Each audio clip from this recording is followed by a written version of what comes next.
I love how we just get started and then Spot like flips out. True He cat is a behavior. he's a Yeah, ginger right? cat. He's a ginger kitty, you know. True cat chaos. For sure. Craziest of all kitties is the ginger kitty. Craziest of all kitties is the ginger kitty. Oh yeah. Now she's not afraid to be on. Before she was like, "Oh, I don't want to be on the camera," and now she's like, "Oh, it's a camera." Hajima. Oh, there he is. Oh yeah, right front and center. There you go, big guy. There we go. Right? Still can't see myself. Yeah. There we I go. still haven't recreated the screens yet for the limited use of my overlays. I keep forgetting to get that done, but hopefully I'll be forgiven, slightly forgiven. Well, welcome back, everybody. Last session was pretty interesting. The team had traveled to the volcanic shale, or a place where supposedly this great red dragon resided, based on the group scrying on the creature, locating the Sky Reacher and understanding what the potential threat was. But it just didn't make any sense because the Voik clan of the Elk seemed to favor the destruction and annihilation of dragons. Well, it seemed that a rift had caused both the fire plane and the material plane to collide at this point. And it was here that the remains of the red dragon eventually became this great ancient red dragon that is said to be the primordial existence of Thordak himself. And this great ancestral creature nearly was successful in destroying the team as they made their way into its partial realm to retrieve the Sky Reacher. This allowing the team to not only save Sky Reacher, but confirm that one of the simulacrum of the lizard shaman that has been Vassarus, yeah, has been kind of on that laundry list of contention and in the service of Mason. So we now know that quite possibly either one, I believe, or either one copy remains, including the original Vassarus as well, potentially remains.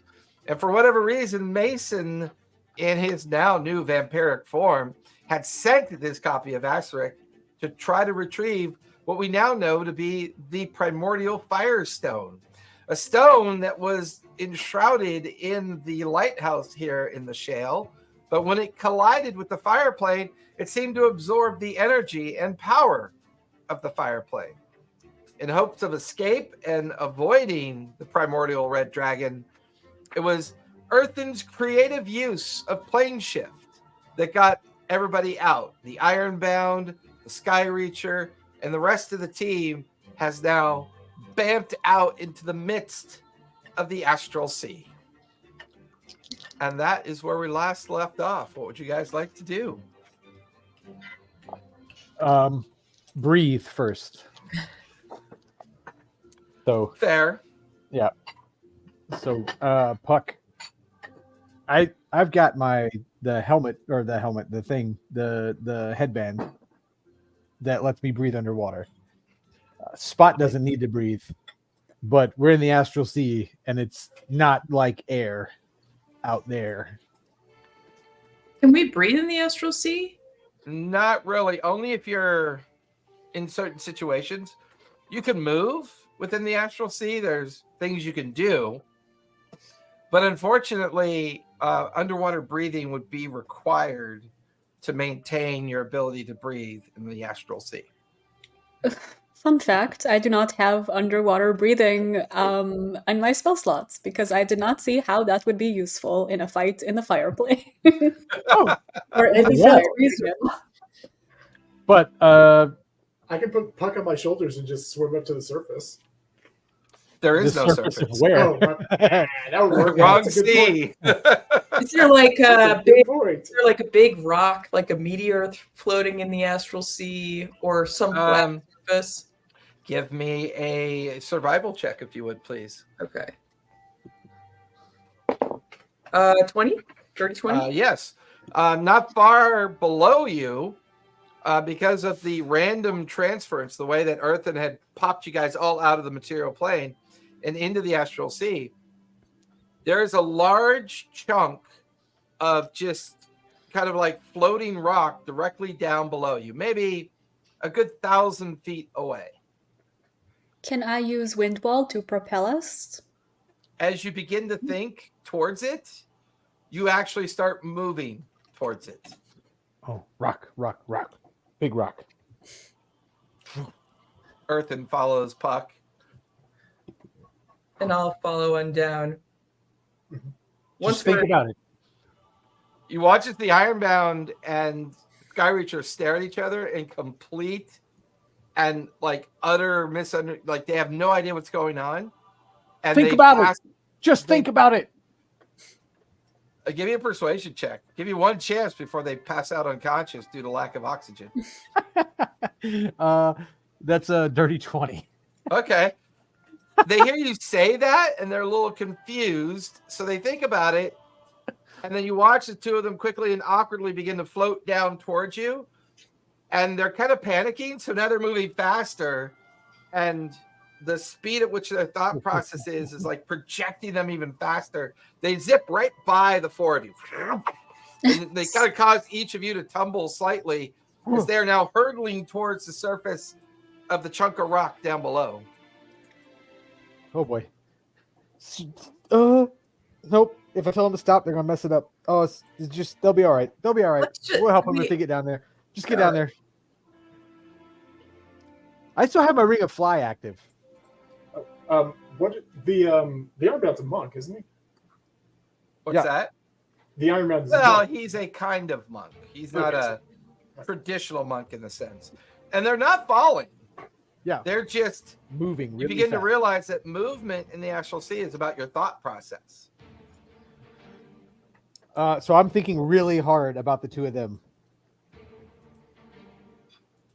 Yeah, they're there. Like, go stop those guys. Oh, get to them. Oh, And you faster. start chasing after them, at which point, in a panic, you can literally hear them scream just as before they slam into the ground. But out of fear of hitting the ground, you get the feeling that they were thinking if only they could stop. And like within an inch of the ground, like they just stop and then gently kind of like put their feet down.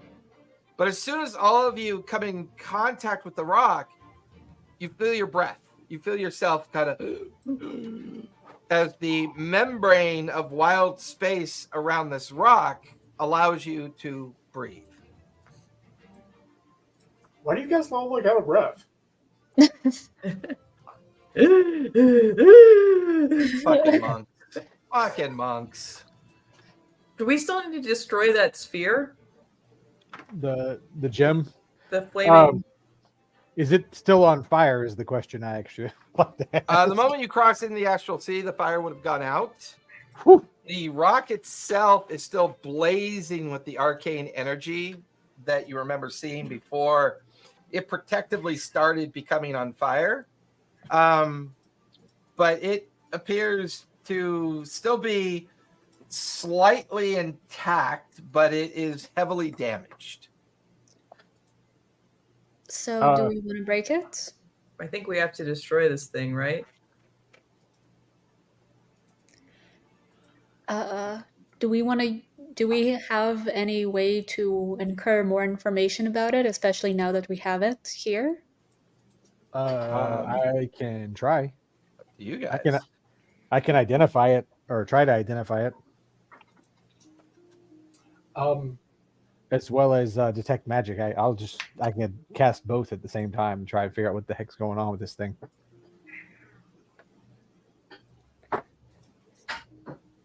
And You gonna something identify or detect magic? I will detect magic first and then identify. It definitely gives off magical kind of like a magical pulse of energy, but it's not any school of magic that you're familiar with. There is a spell I haven't really thought to use until now that I would like to see if I can attune to this, which is locate objects. What are you trying to locate? I'm just want to get like a good sense of this so I could use locate object in the future to find others like this. And also primeval awareness if I can kind of get that in there as well. Okay. Give me a investigation of the rock while Earthen's trying to identify it. Yep. What is with my rolls? This is ridiculous. 7. Can I try again with primeval awareness? Sure. You could use that as your method of focusing and trying to get this stone to reveal itself even more. Oh, thank God. Okay, that's 23. The stone is old. It reminds you of the other beacons that you've seen before, but slightly different in purpose. The one that you remember Mason leaving with was inactive. It was a beacon stone, but it was no longer functional when he stole it from the remains of the captain. There's also the active stone near the Voik clan, the Voik elk clan. Although you don't remember seeing the stone specifically, it did give off a light, an effervescence. Once again, this stone is giving off a kind of red iridescent light, but the stone is quite fractured and suffered a lot of damage in the encounter with the primordial red dragon. But its purpose feels the same as the others, but has a distinct difference about the way its magic is utilized. Sorry. There goes Santa. What'd you do?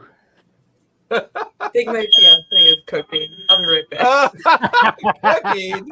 What's he cooking? Nitroglycerin? Kaboom! That's actually the beacon's warning sound, right? Yeah, I was just like, whoa, that was cool sound effect.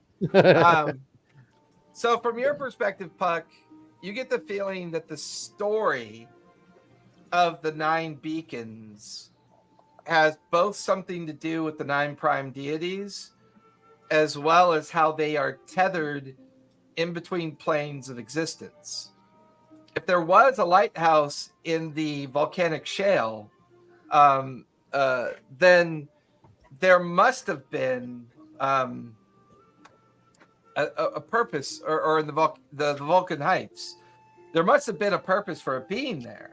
You get the feeling that the collision that the rift energy made with the plane of fire created an alternate way upon which the stone began to exhibit its power. It had been changed. It had been malformed by the collision. And now this is not quite a beacon as much as it is a stone that was used to be a beacon that has now become absorbed with fire elemental energies and is no longer what it was once before. I tell everyone all of that, and if it does contain an elemental power to it, I would like to see if there is any way to attune to that. Take a little bit of time, but you can certainly begin to try to attune to the stone. And Eartha, you cast Identify. Yes, sir. You know how I know we've played together for almost 2 years? This is my second year that I have to contend with allergies. So I apologize. So as you identify it, nothing is revealed to you, which tells you that it's a relic. The fact that it doesn't reveal itself also tells you that it may not be a relic of the material plane.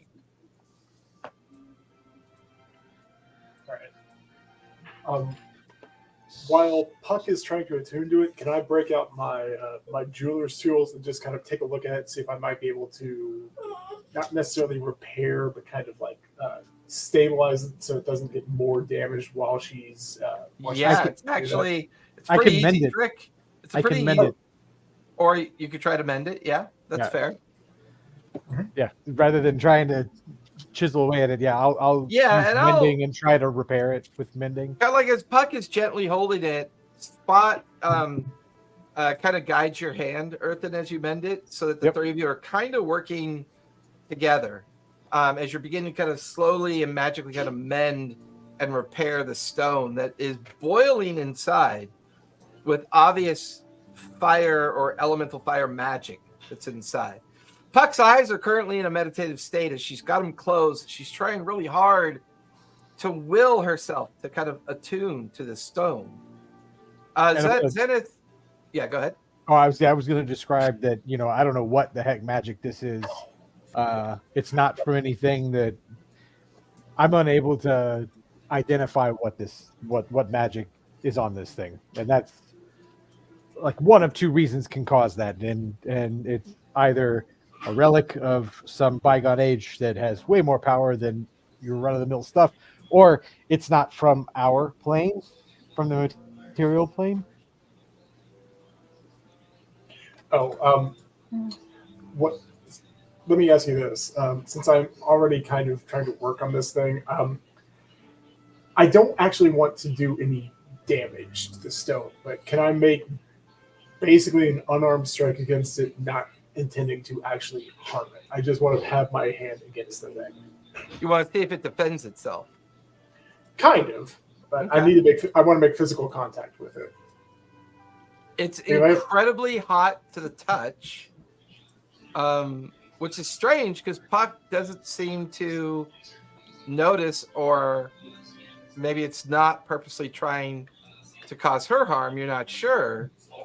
But as you strike it, physically striking it causes it to overheat, like causes it to spark with flame and energy when you physically come in contact with it, other than the way that Puck is currently in contact with the stone.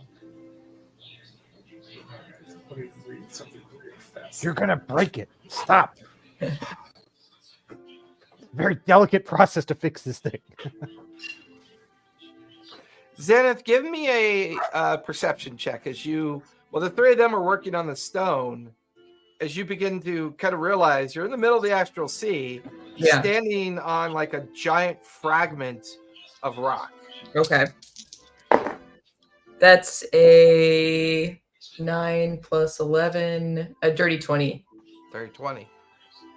As you stand there focusing on it, you begin to realize that it is moving. It's drifting, just not quite as significantly as you'd expect.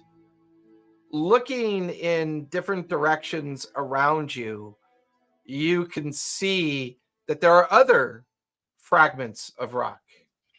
But there's something strange about the one you're standing on. There's something strange about the ones that you see. They're not paying attention, but you watch as a kind of like a bastioned tower of stone just slowly goes tumbling by, and it looks like the ruined remains that would be part of the castle. You then watch as like a large stone outer wall kind of drifts by and then drifts away. The stone that you're standing on is drifting and tilting from time to time, just from its kind of the way it is in the astral sea. But then you realize you're in amongst a field of dozens of these large chunks of stone, until at last this larger piece drifts by, not tumbling, but drifts by as an exposed section of a very large familiar castle is drifting by. A familiar castle? Does it look like Strahd's castle? It Or the looks like the castles? one that Mason was using as his base of operations on the Pebbles Throw. I don't know where we've been dropped, but look at that chunk. It looks exactly like the castle that we saw Mason in, like a different piece of it. I thought he was pulling the castle out of I didn't think he was pulling it out of the astral plane. And then the minute Zan says that, like is pointing out that detail and saying that, you watch as there's a huge kind of bright light that pulses, a mile-long stretch of energy of purple flare cracks, and then you watch as one of the drifting rocks gets too close, it falls through it and is gone, and the exposure of the rift closes behind it. What the hell was that? Another rift. Things are getting pulled through. Oh. This is a dangerous place to be. We do not want to get sucked through that rift. We don't want to lose another couple weeks. Yeah. Yeah. Yeah. How far away is that chunk of the castle that was drifting by? Couldn't be more than maybe a couple thousand feet away.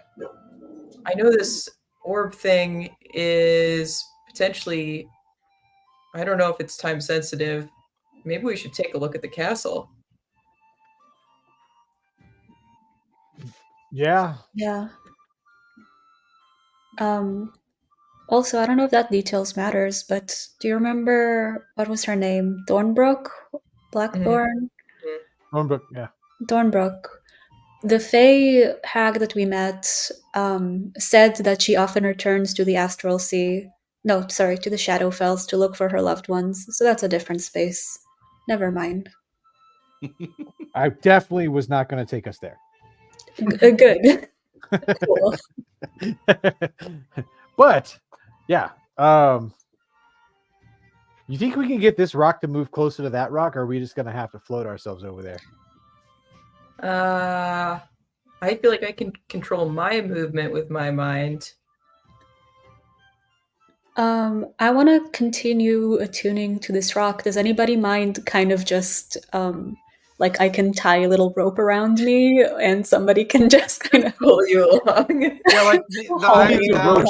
That's fine. Spot the has a Iron tail. He Bound needs has already rope. put a green So we- bottle on his back, kind of has a fashioned almost like a carrier, and then kind of picks up Puck and kind of elbow arm carries her to kind of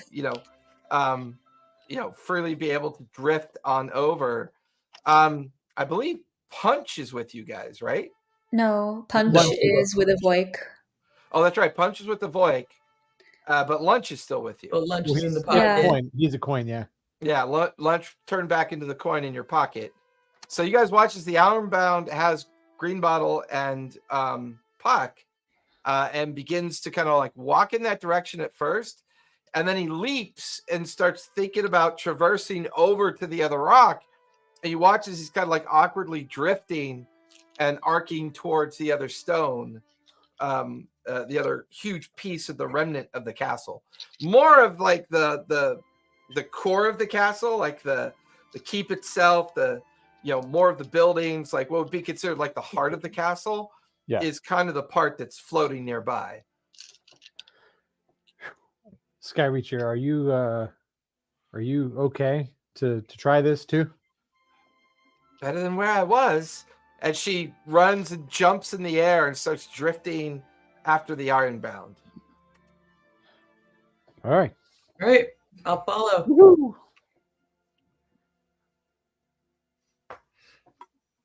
One by one, you guys begin to drift in the direction of this old, battered chunk of rock and old castle. The Ironbound lands first, and then eventually all of you kind of touch down. And it's almost like a snapshot of time. The petrified trees that look withered and like skeletal hands. These sunken in sections of old kind of like peasant huts nearby. There's even like the bones of an old cow that's long decayed and just bones kind of laid out on the ground. You can see the jagged and broken trail that goes about 100 feet in front of you that would take you to the interior of this now collapsed in castle, this old collapsed castle. It's like it just feels frozen. It reminds you of the place on the Pebble's Throw, but the section of the castle that you could see into, you actually seen in and through the castle, so you could see kind of out beyond.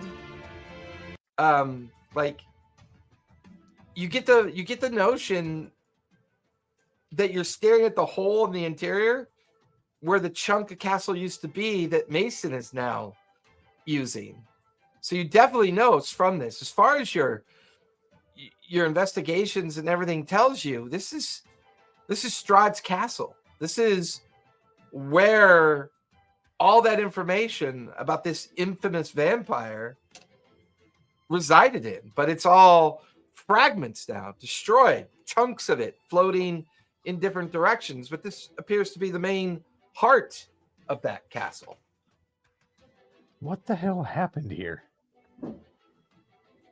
Does it look like the same chunk that we've seen, or does it look like a different piece of the inside of the castle?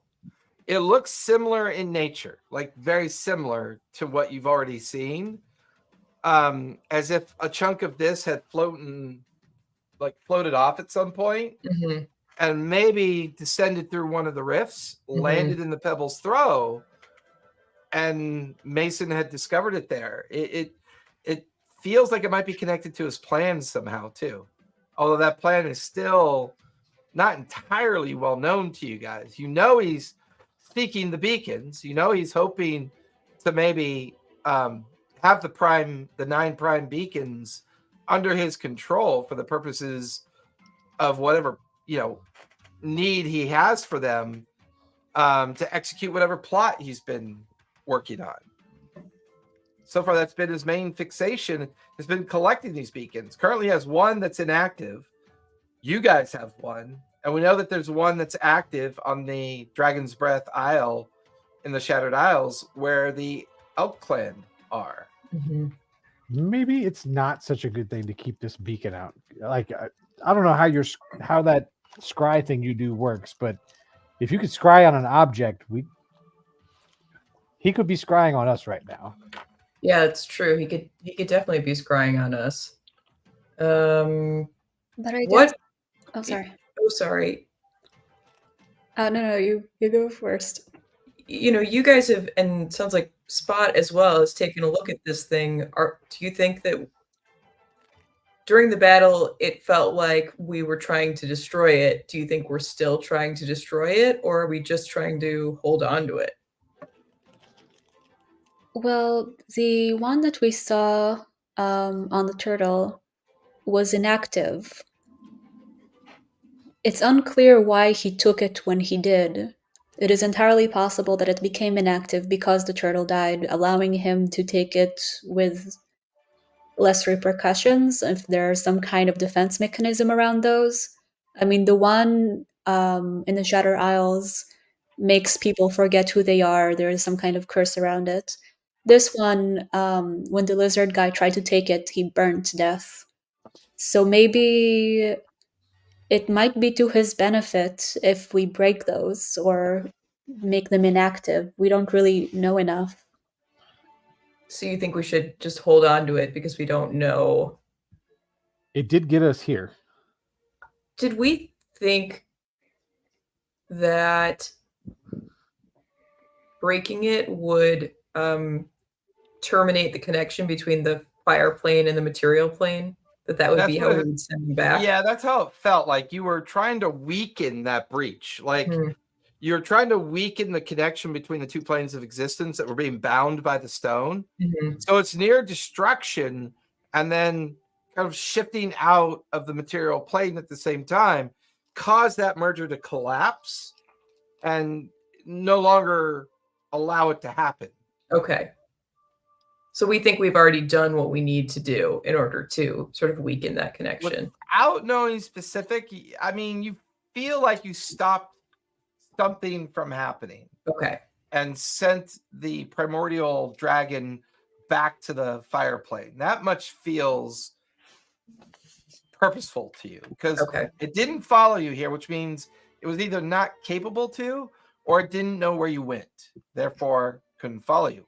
Mhm. On a side note, you also know that you can't be scryed on by Mason. Mason is currently on the material plane. You are not. Scry only works if you're on the same plane. Now, if he does scry on you, that tells you he's in the astral plane. Mhm. But so far, no immediate sense that you're being watched.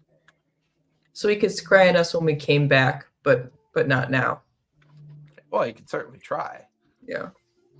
Another idea is to see if any of us can use the beacon to reach to other beacons in some way, or to the fire planes to see if we can, I don't know, see if we can. We've not had a really good relationship with the fire plane so far.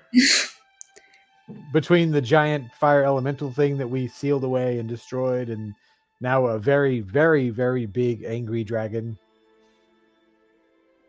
Does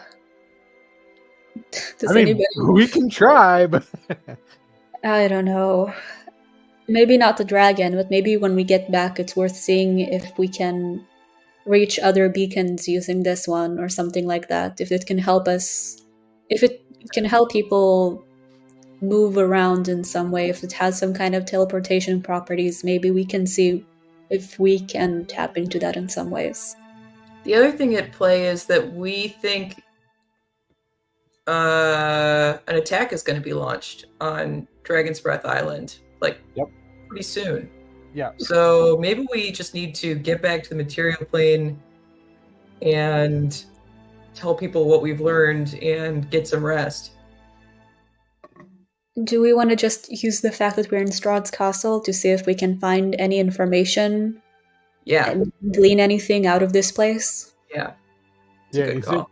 Does it like, how big of an area are we looking at right now as far as this castle goes?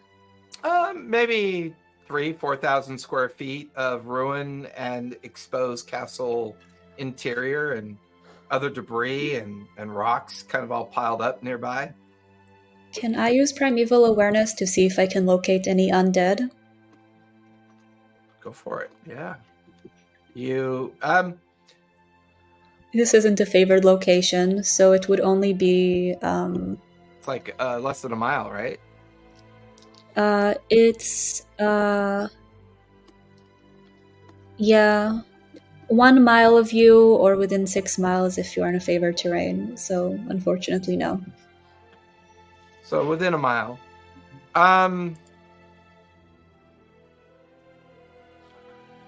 There is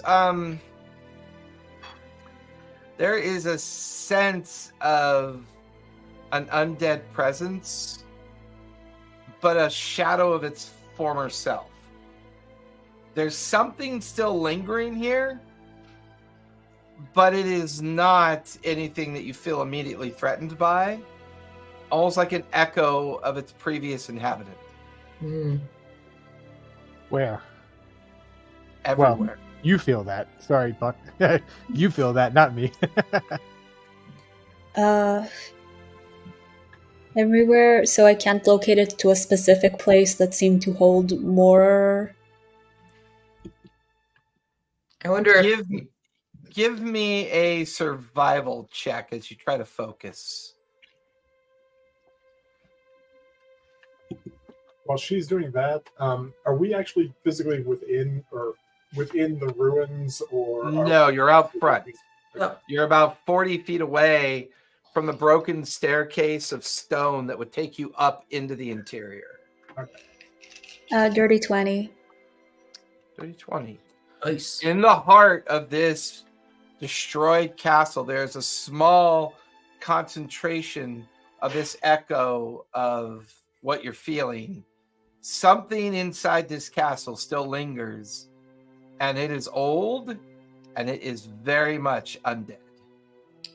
Well, fuck. I tell them that. Okay. And do I get a sense of the direction it's from or anything like that? Does your map work here? Because it didn't work when we were on the Isles because of the magic all around that thing, but But we're not there anymore. That is a great question. I mean, as far as you remember, the larger map says that it should only work on the material plane, which kind of explained why it didn't work very well in the Shattered Isles because of the rifts and the veil. You don't expect it to work out here, but you never know till you try. I'll try. You pull out the map. Because of being in the Astral Sea, it feels like it's almost incapable of understanding where you are, and the map just doesn't reveal anything. Like it's just inert, not doing anything at all. I'm sorry, there is no Wi-Fi in space. Dang it. Maybe if we knock out a wall. No? T-Mobile commercials? No? How dare you? Hey, sponsorship. Was he able to get a sense of the direction of the lingering undead presence? It's inside the very center of the ruined castle. Let's go to the center then. Let's do it. Yeah.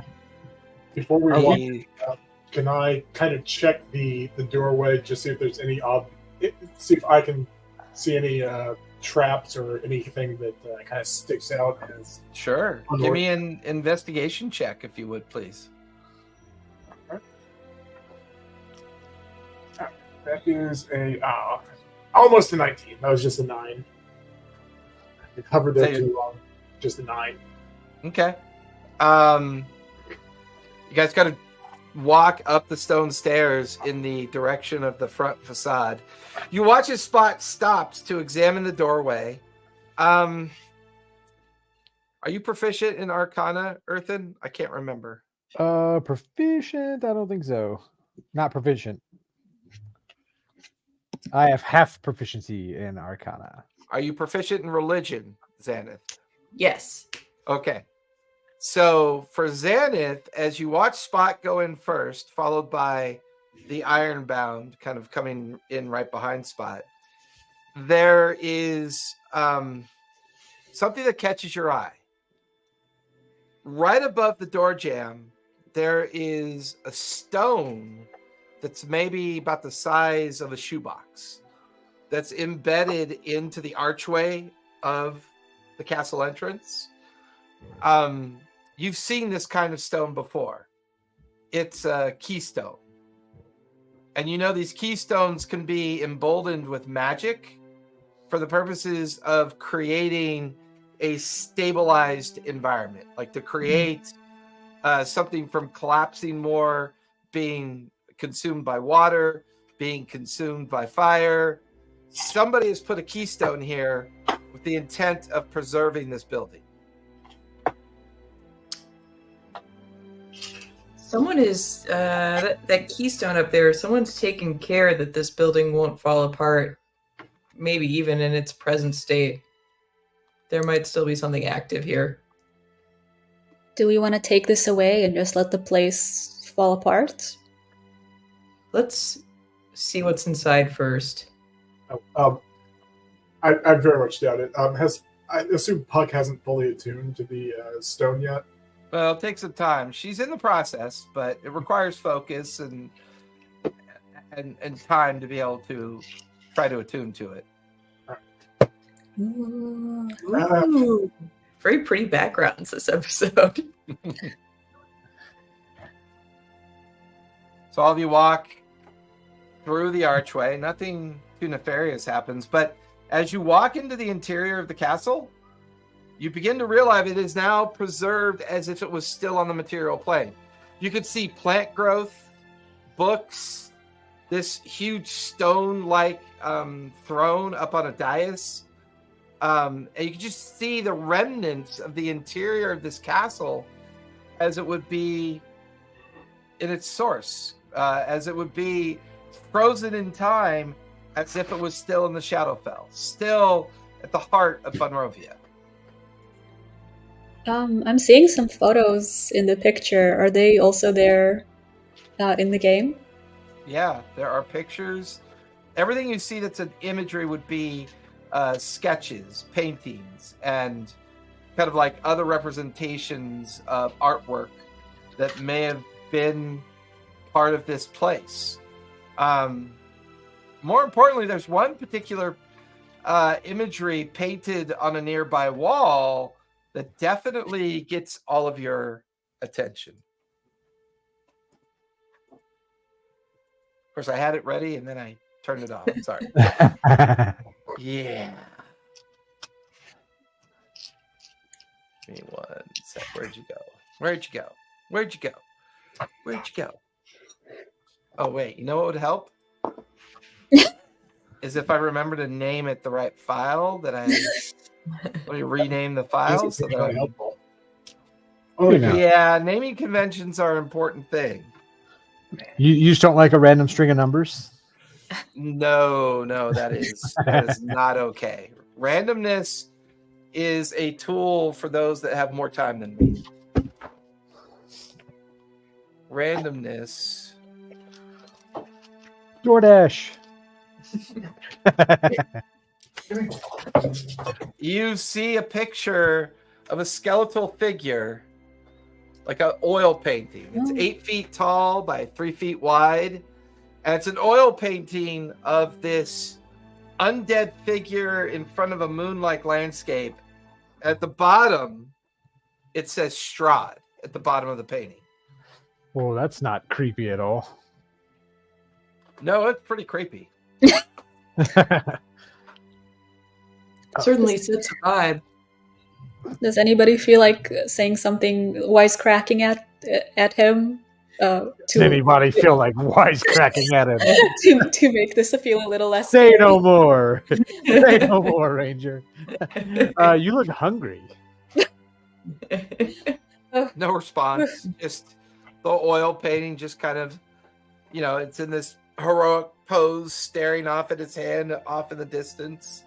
No sense that it's aware of you. I'm going to strum the lute and activate Detect Magic. There's definitely the keystone that's magical. A couple of the books up on the shelf have some magical enchantments on them. And the painting of Strahd is definitely magical. A kind of mix of evocation, divination, and a bit of what you would consider graviturgy magic as well. Weird. Does Okay. anybody want to touch this? Wait, before we do that, there's a couple of books over here that are pinging too. I want to check the books first. It's that one and that one.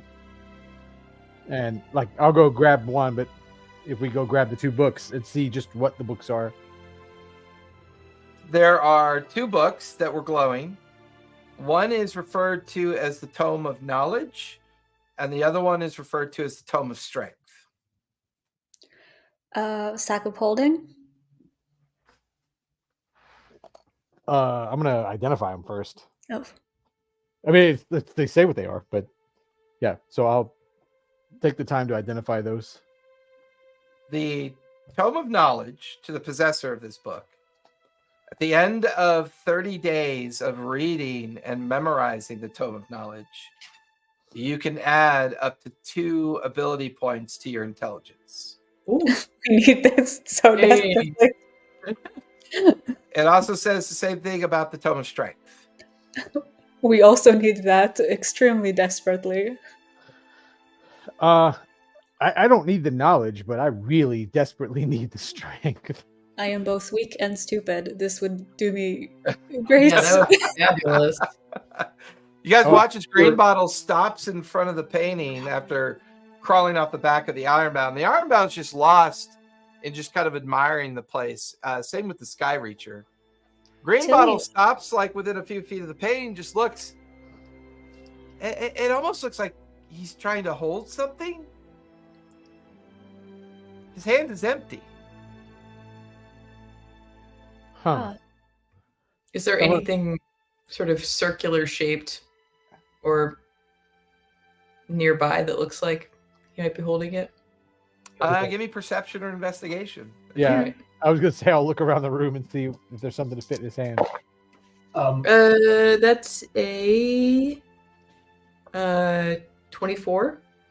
Everything here is old debris, remnants of a king's throne room, almost like environment, like a great hall. Other than the centered area that you would walk across, that's just a gaping hole of of rock where the place that you saw Mason being a part of. In fact, the sarcophagus used to be here. This is that chunk of rock area that Mason now uses as his location on the Pebbles Throw. So if you were to kind of reverse that, you're like, okay, the sarcophagus was here. His throne would have been up on that dais, but yet there was also a throne in Mason's chamber as well with the sarcophagus. So you get the feeling that maybe what Mason had found was below. He had found something here, or something had broke away from here, drifted through the rift, and he came across what you're now believing to be must have been Strahd's sarcophagus, where he would rest and heal during the time that he wasn't hunting or having dinner guests over. But once again, this place feels so old, like it's been drifting for such a long time. It's hard to it's hard to know what all this means. It is difficult to understand it.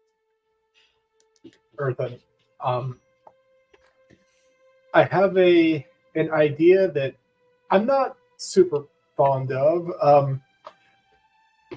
I want to try a thing. I need you. Can you have a very, very potent recovery spell ready? Because this might end really badly, but I can only think of one way to possibly test the theory I have.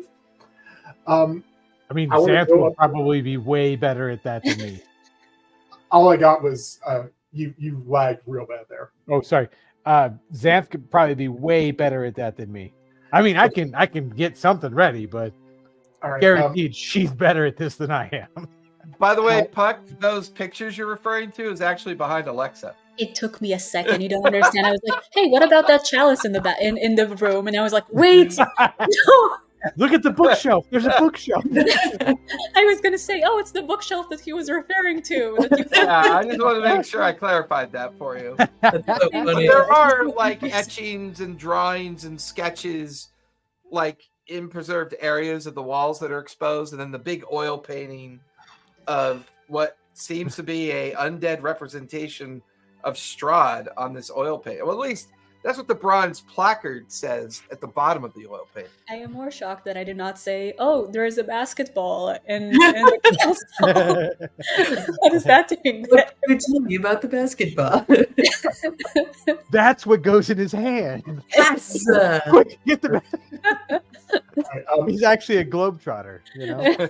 Nice. hey guys, if I can, again, I want to have Xanth and Earthen kind of on deck for this, but I want to extend my kind of fucked up claw.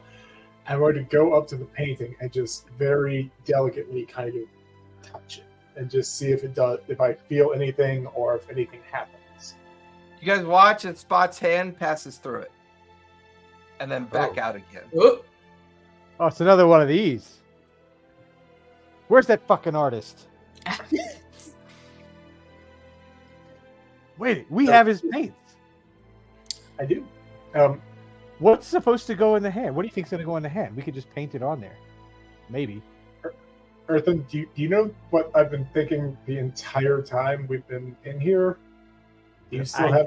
I don't dare to guess at all. No. You know what this ruined castle, vampire lair? Do you still have that orb of decay that nearly, That nearly killed both of us? Yeah, sure. That seems like the kind of thing that would fit in really, really well here, and that terrifies me, which is why I, on the painting. So I'll just keep it in the bag. Do you want to put your face through the painting real quick? Since you put your hand in, nothing happened, right? I mean, nothing happened to your hand. You don't need to breathe. So if something on the other side, you're not gonna. I get it. I'm also, physically the hardiest, but all right. I am going to just kind of go up to the paint. I will hold on to your tail. Okay. So if you get sucked through, I'm going with you. Okay. Can I kind of anchor myself with one of my hands on or actually kind of reach over to the frame or like just beside it, just verify that is a solid wall. Okay, so like Yes. you're holding on to the frame and then gonna do that I old wanted to school kind of kind of make sure poke that- your head in through the looking glass, Yes. see what happens. I am holding on to your tail. Okay, that's fair. Give me a con save if you would, please. Oh, Fine. yay! Con save.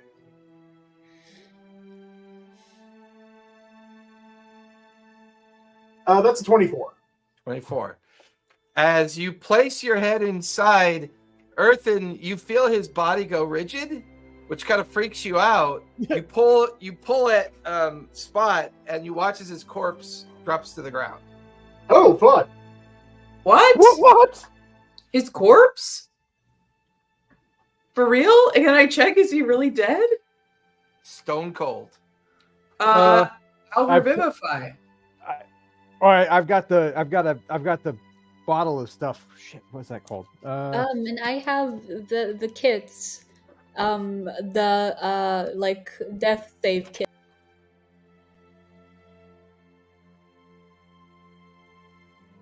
Spot, it's the strangest feeling. You're floating in like just a shadowy atmosphere, and you're looking the opposite way that you originally put your face through the painting, and you could see your friends crowded around your unconscious body on the ground.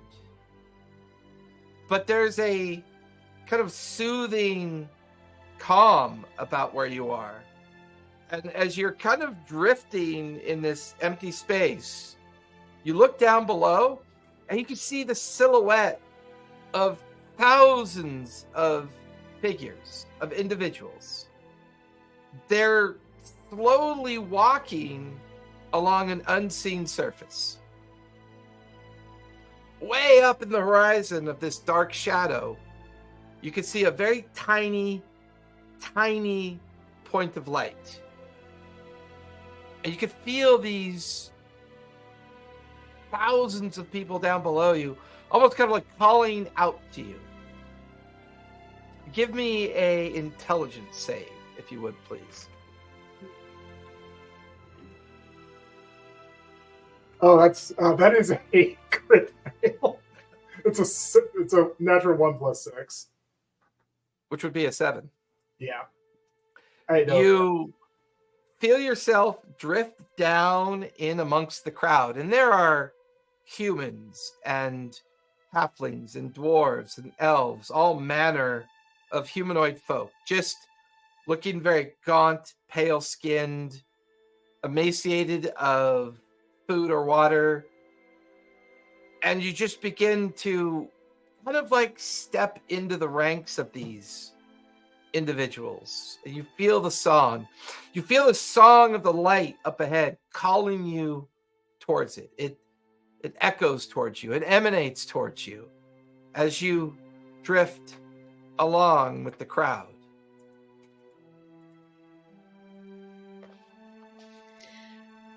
Dude! Shit. I'm revivifying.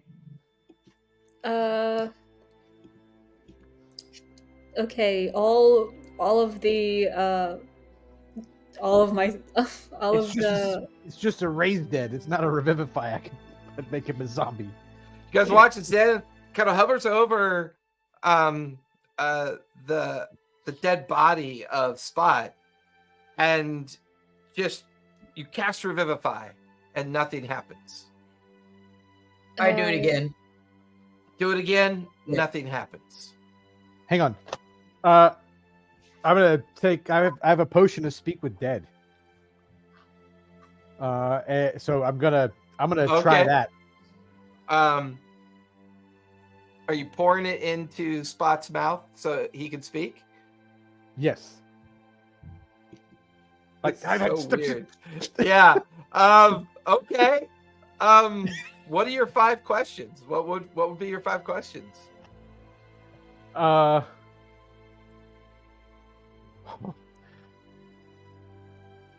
What do you see? Well, the answer would depend on that. Yeah. Can you go anywhere else? What the hell happened? How can we save you? Yeah, how can we save you? And oh man. Do you recognize anybody there? Who do you recognize there? Amend that last question. Who do you recognize there?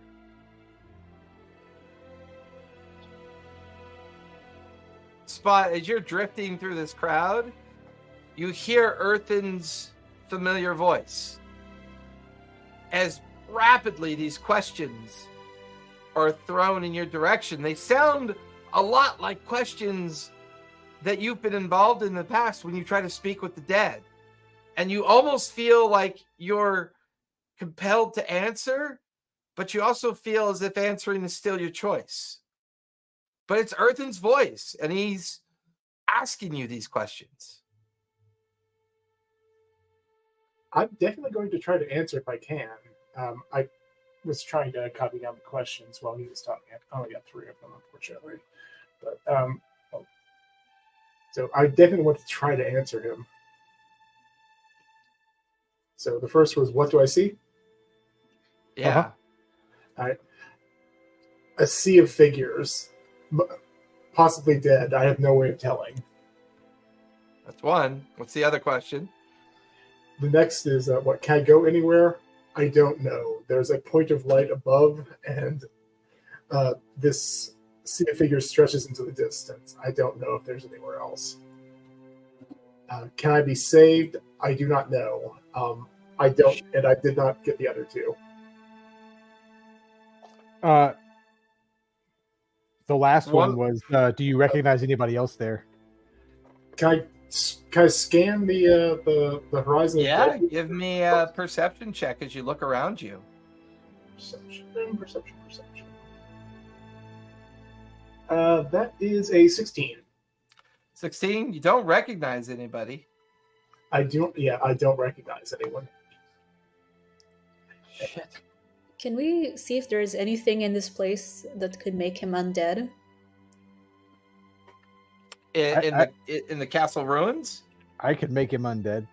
I can do a more powerful I mean, spell. like actually undead. I can make him actually undead. Not Don't be kidding! not bring him back. Like I could make him undead. I have to raise dead. Xanath, give me a religion check because your revivify didn't work. Yep. That's a nat 20 plus. That's a 28. 28. The description, everything that he's given you is the description that you know to be purgatory. He's currently wandering the empty or the plains of the souls waiting to cross over. He's in purgatory from what you could tell, which tells you that your spell didn't work because whatever that painting did to him, it's almost as if he's been dead a long time. I'm gonna cast Dispel Magic on the painting. At what level? Oh, good question. That's the. So I know I'm missing at least one question. What was one of the other questions you wanted to ask her? You could change it up and make it a new one if you want. I can't remember what the other question was. Just remember, if you ask him a 5th question, he'll no longer be able to talk to you. Yep. I'll just hold on that question for now. You're fine. Okay. 5th level Dispel Magic. Roll a d20, please. What'd you get for your roll, Puck? I didn't roll. Investigation, as you start looking around for something undead or something that might connect to this painting and what it's capable of doing. Now that you know it can kill. It's an 8. 8? It's a struggle. The interior of this place is just so empty and so devoid of anything that would appear obvious to you. It's just rubble, stone, the big oil painting, some other paintings and sketches of minor size. Does anybody else want to try that? Just doing an investigation check? Yeah, I can do that. Well, actually, Earthen probably has got a better investigation modifier than I do. I rolled a 10, by the way, on that. So On what? on the dispel magic. Okay. Yeah, it's still nothing happens. The magic effervescence of the painting still obvious to you and detect magic. Do I feel like you said it's like he's been dead for a long time? Is it like he's been dead for like less than 10 days, or is it like he's been dead for like 90 years? He's been dead for many years, is what it feels like.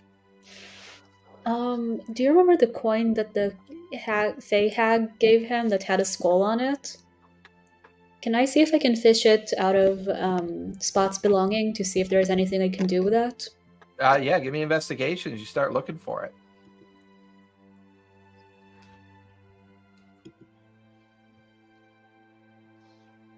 Uh, 15. 15. Yeah, you find it in one of his many pouches that he keeps on himself. Can I see if it has, and because it does have a skull on it, and it appears that they've gone a lot to the Shadowfell, so it might have something helpful when it comes to magic that has to do with the dead. What do you do with it? Let's see. Can I try? Oh God.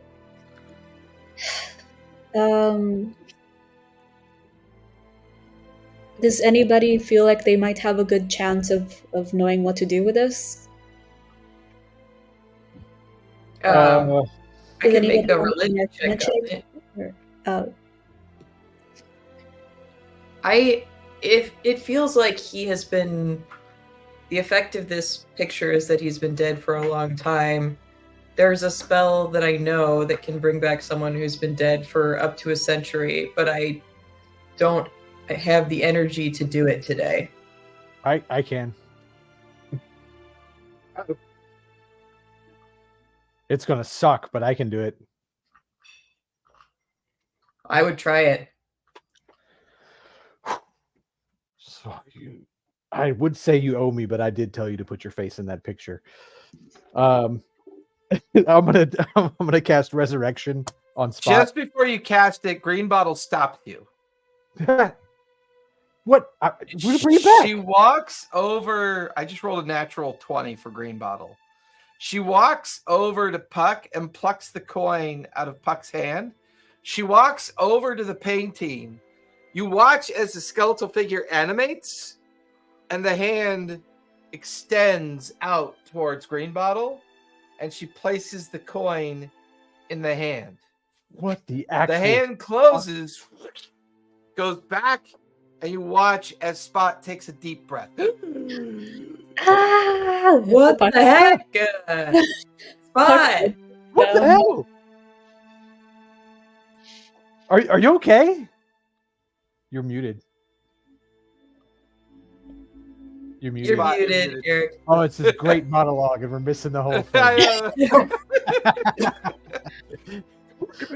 Can I fish around in my robes for a minute? I just want to fish around in my robes and pull out a very small card and just go again. You have No, one hit point, Spot. What's up? You have one hit point. Oh my God. Holy shit, man. All right. Go back. I'm going to correct that. So, sure. Did I get logged out of this? Green Bottle looks over at Earthen. Earthen, can you cast Identify on that painting? I just want to make sure it is what I think it might be. Yeah. So, I'm gonna touch the edge, not the. I'm gonna touch the frame, obviously, not the. Yeah. It identifies as a magical device called the Soul Collector. Hag really Once per knew. day, What the hell is that? Yeah, once per day, an unwilling or willing creature that attempts to either enter or interact with the painting directly must make a DC 28 con save Oh. or immediately perish and be collected. An unwilling participant or an unwilling participant must make a DC 19 con save or higher or be consumed by the painting and their soul taken as well. The painting is directly connected to purgatory, and as you're kind of like saying all this out loud, Green Bottle goes, "Yeah, it's what I thought it was." So this is the place that Strahd sends all the souls that of the bodies he kills. Like, there's probably a lot of people that he's killed over his span of existence, and he's been feeding them into the Soul Collector painting. So here's the thing, this painting is like really powerful, guys. Really, really powerful. Sorry. If somebody gets a hold of this thing, it could be bad. Hey, storyteller, I got 2 questions for you real fast. I know I literally just died. Like I've come back, all that.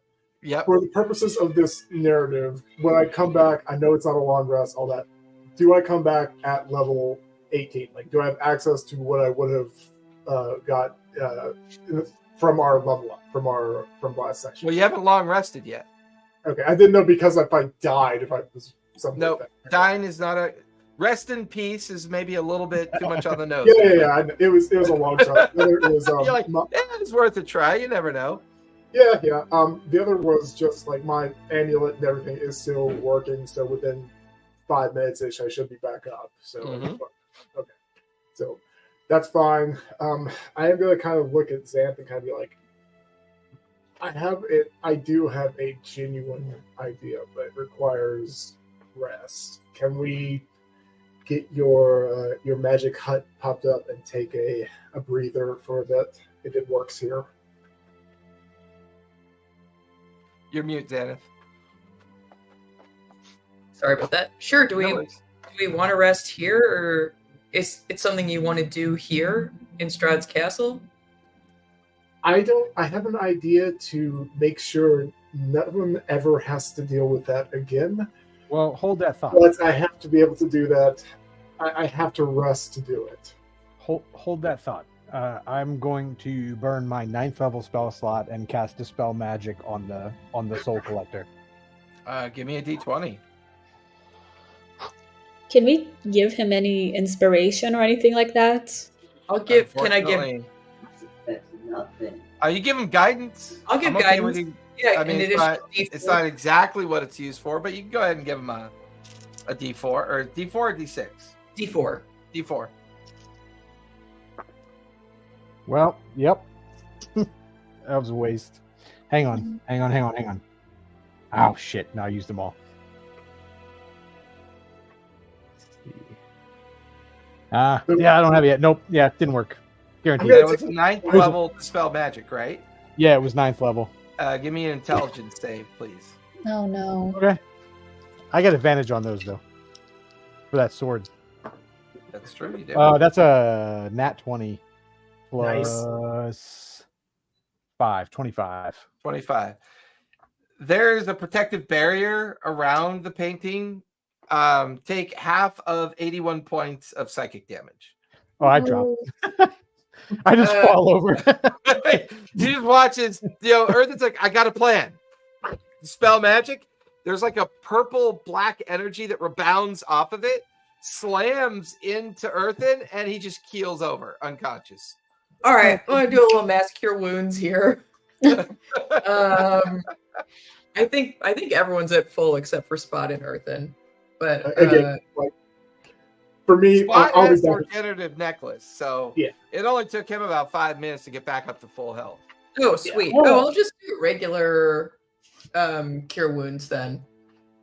All right, that's 7d8 plus 5. I'll just roll here. I will say I'm a little nervous about That's us sleeping 43 points. here. Thank you. Because watch, Earthen goes back to consciousness. The Ironbound kind What was that? of walks over to where all of you are and offers some advice. Can we maybe not keep dying? I don't Thanks. know where you've It's taken not me on in the purpose. Sky Reacher, but there's an evil in this place that you cannot help but notice. Uh-huh. The little trails of arcane smoke swirling out of Earthen's Oh. mouth and ears and eyes. He coughs and like a puff of smoke comes out of his mouth. Now that we've been here, we will probably be able to find this place again. So maybe we can leave and come back to do this plan. I'm just a little nervous about sleeping here, considering the fact that there might still be some... If I might interject slightly, I don't mean to be a bother, but technically we're in the Astral Sea. Time works differently here than there. It's not too dissimilar than the Fae and the Shadowfell. We've been here, maybe an hour already. That could either be a minute, a day, or a year back where we came from, depending on how we interacted with this place. The way we arrived in the Astral Sea. So, yeah, there's that, Good point, Tilly. Shit. How big is that painting? It is 8 feet tall by 3 feet wide. Can I fit the sack around the end of it to slide it into the bag? It is attached to the wall. Ah, You'd have to figure out how to get it off the wall. Ooh, how thick is the wall? And we don't want to. We don't want to interact with it because when you interact with it, you have to roll a saving throw. once a The day. frame, you don't. Oh, it can only suck you in once a day. According to the And- identify. Yeah, and somebody's already been sucked into it today. This is true. I don't know, I feel like Spot's been through a lot today. Spot does- Spot wants some revenge on this thing. I also did touch the frame earlier, so the frame didn't seem to do anything when I identified it. It was the actual painting itself. But if we can get this thing off the wall, at least when it's in the bag, nobody else has access to it. So I can So, break the damn thing.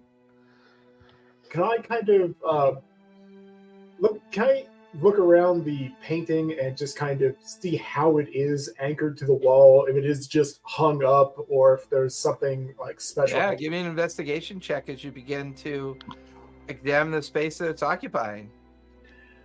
You would think that with all my thiefiness, I'd have really good investigation, and I do not. Well, there's intelligence and then there's wisdom, right? Yeah, my wisdom is very high. My intelligence is very, very low. That was like a 4. It was nothing.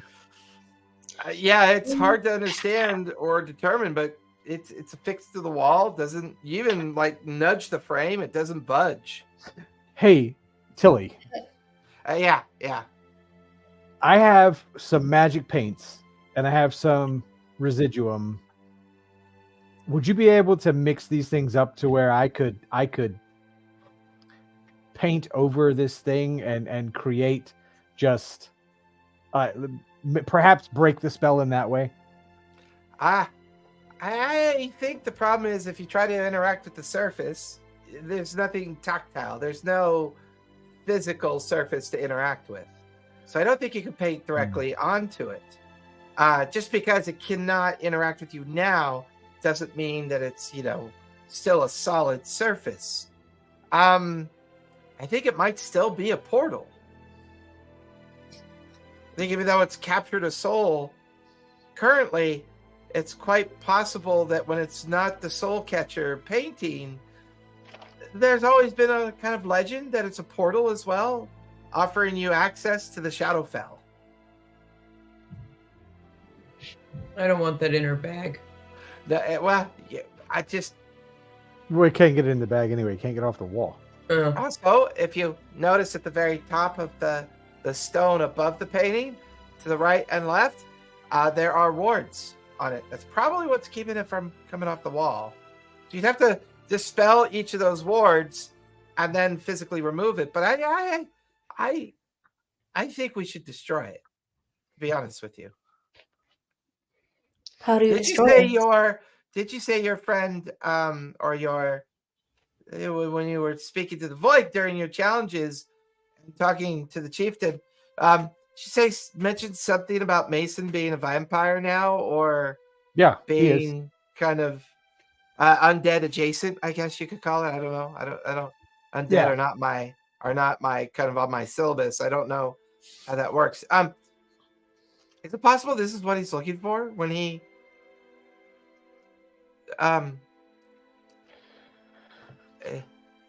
Good point.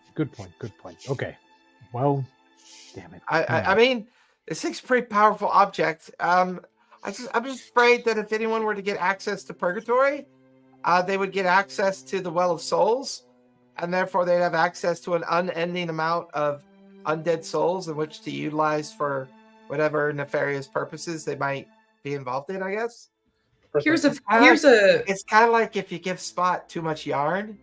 It's great for getting him tired, but it's kind of dangerous too. Here's a pitch. I have something called Anti-Magic Field, which is an 8th level spell, which basically like suppresses all magic in an area.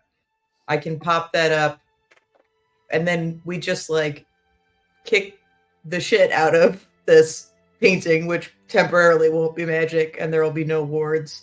We like light it on fire or something before the spell ends. Before we do that, Earthen, you still have the magical paints, right? Yeah. Can I sit in front of that and make as detailed a copy as I can? I just want to do this to try to fake out Mason if he is looking for it. It's magical. It'll appear as magical if he tries to detect it. Well, to identify it. I also have our Stone of Greater Illusion that I could probably put in place of this thing to make it look like it's still there. All right, the thing that used to hide, remember it used to hide the extra room back at Gnomework. It was planted in the ground. It was hiding all that shit. Do you and I want to load up and look at those runes? And yeah, I mean, if she can do the anti-magic field, then we can just destroy the thing. If it works. If that works. Spells and other magical effects, except those created by an artifact or a deity, are suppressed. Is it created by an artifact or a deity? Probably You don't know not. until you try. Earthen, do you still have a plane shift home? Yeah. Oh yeah. Okay. All right, because that would be the only slot I saved- would have oh, left yeah. for plane shift. Yeah, I saved one. Okay. So, should we try it? It also says that teleportation and planar travel fails to work in the sphere. So, yeah, we could try it and just see We if just it have works. to get out of the sphere to do it. Do Yeah. anything. So just as everybody is honing in on that, can I use detect thoughts, which I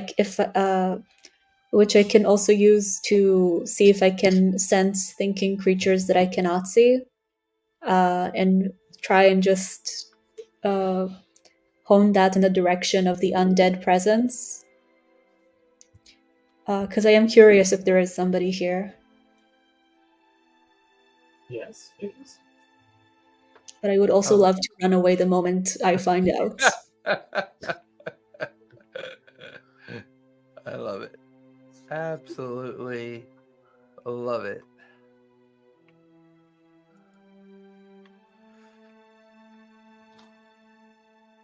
All right. Let me see how we're going to do this. Yes. So you're trying to detect thoughts on the source of what felt undead to you. Yeah, and it says that I can that you can also use the spell to detect the presence of thinking creatures you can't see. And you can search throughout within 30 feet of you, and penetrate through 2 feet of rock and 2 inches of metal.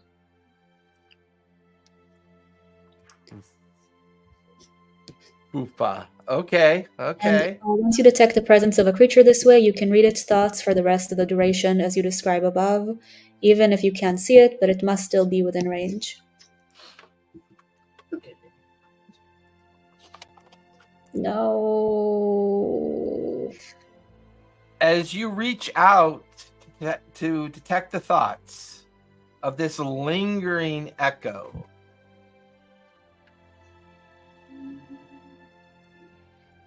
Oh, shit.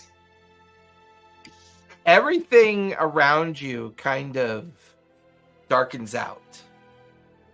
You can't hear everybody else as you're lost, and you feel trapped in this echo. And you hear a familiar voice. You see a familiar form. This translucent astral projection begins to kind of like circle you. Oh, interesting. You've triggered something. I remember you. You were that small creature I nearly killed in the alleyways of Gnomework. What did they call you? Puck, was it? You watch as the mechanical eye kind of spins, the limp of the leg kind of clicking as he walks, and his partial vampiric-like form kind of present as well. Does he look different than how we've seen him before? He looks more gaunt, old. He definitely is taking on vampire presentations, like vampire forms.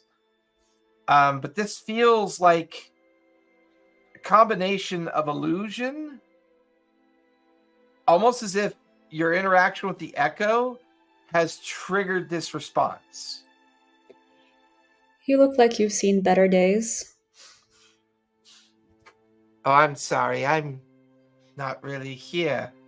I am expected to keep you trapped here and distracted while my astral projection seeks out my master. Oh. Well, I am but a fragment of his mind. I'm not real, of course. can my detect thoughts see if it can kind of detect who the master is? It's Mason. This is a sentient fragment of an echo of Mason that's been left here on purpose. Interesting. And what does your master desire? Our masters might have something in common. Oh, it's not about desire. I'm not equipped or intelligent enough to have a conversation with you. I just need to keep you here for a few more minutes. I understand. Are you familiar with Dominion? Once again, I'm sorry. These are words I don't understand. I'm just supposed to keep you here for a few more minutes. Do I have the option of tapping out of this? You can certainly try. Give me a wisdom save.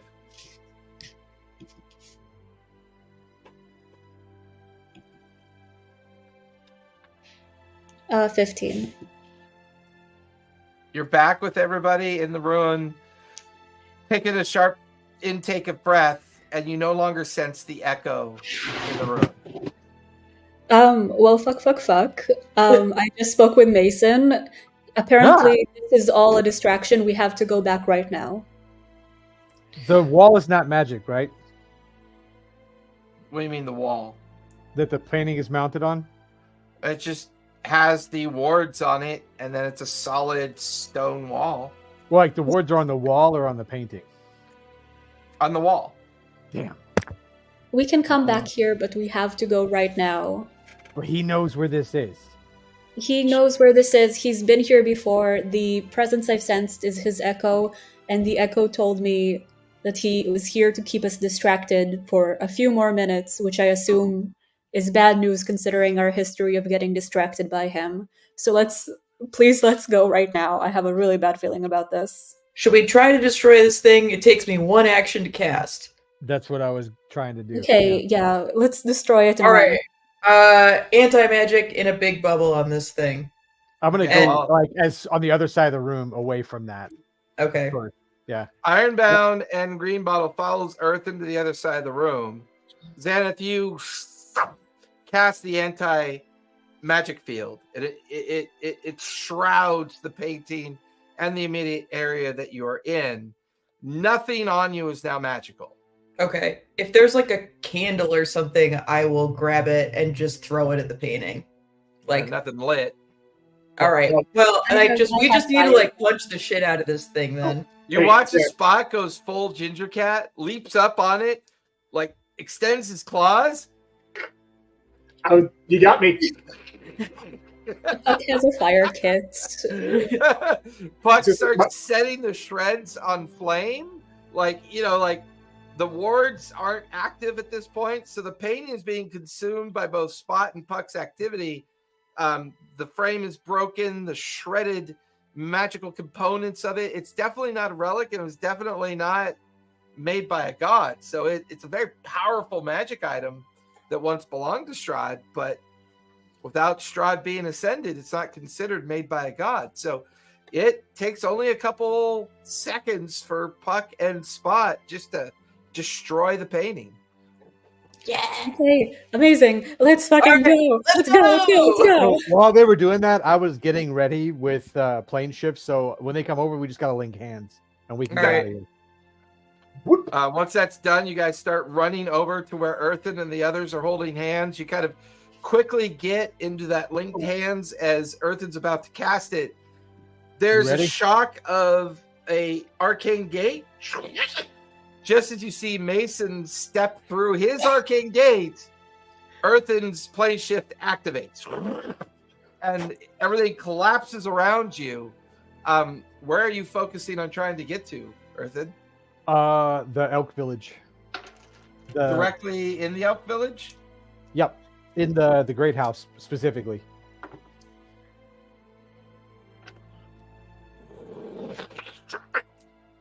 Everything around you kind of crackles and undoes itself.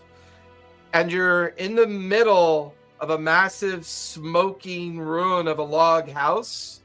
The village is decimated. There is smoldering flames arcing from like different parts, but the entire village has been wiped out. Shit. Can I get my coin drake up and just fly to the tower, to the light tower? Okay.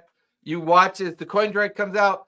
Puck leaps onto its back and starts flying in the direction of the lighthouse. Let's go ahead and take our 5-minute break. And when we come back, we'll do the second half. Sound effects.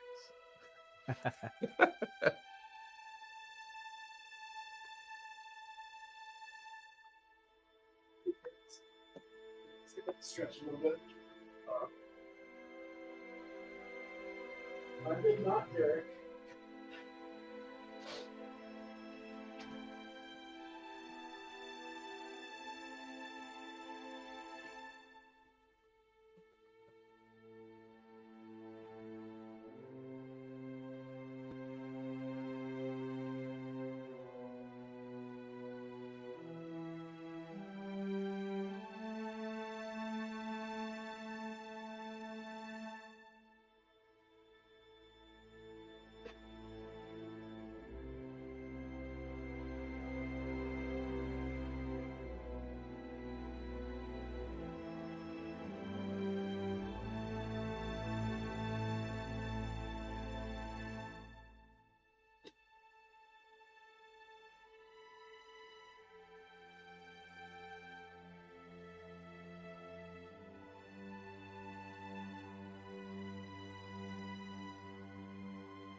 With that, we are back. Puck, as you feel Lunch just leap up into the air with you on his back, you get high above the burnout village below, and you start arcing and racing towards the lighthouse. As you get closer and closer towards the lighthouse, you can see the pathway leading up to the lighthouse. There's a queue, a line of captured elk voik that are bound and being led up the pathway towards the lighthouse. You can see dozens of Bear Clan voik kind of goading them on, telling them to hurry, like marching them upwards towards the lighthouse. As you kind of crest and circle, oscillating around the perimeter of the lighthouse, you see a familiar lizard folk shaman. You watch as Basilisk seems to cast a spell and then shoves one of the voik into the lighthouse.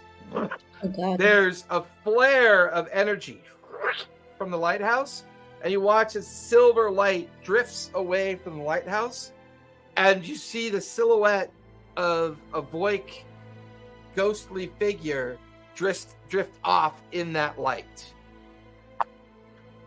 How far am I from Vasarisk? You're a good 200 feet. They haven't noticed you yet. They're so busy doing what they're doing, no one's bothered to look up. You're just kind of circling in the shadow of the cliff face, kind of having this experience right now. Can I hurry you to be 120 feet away and then use the cantrip of Eldritch Blast on him? You could certainly try. You have Lunch swoop down in his direction. You feel Lunch pivot back and away, getting you within that 120 feet of distance.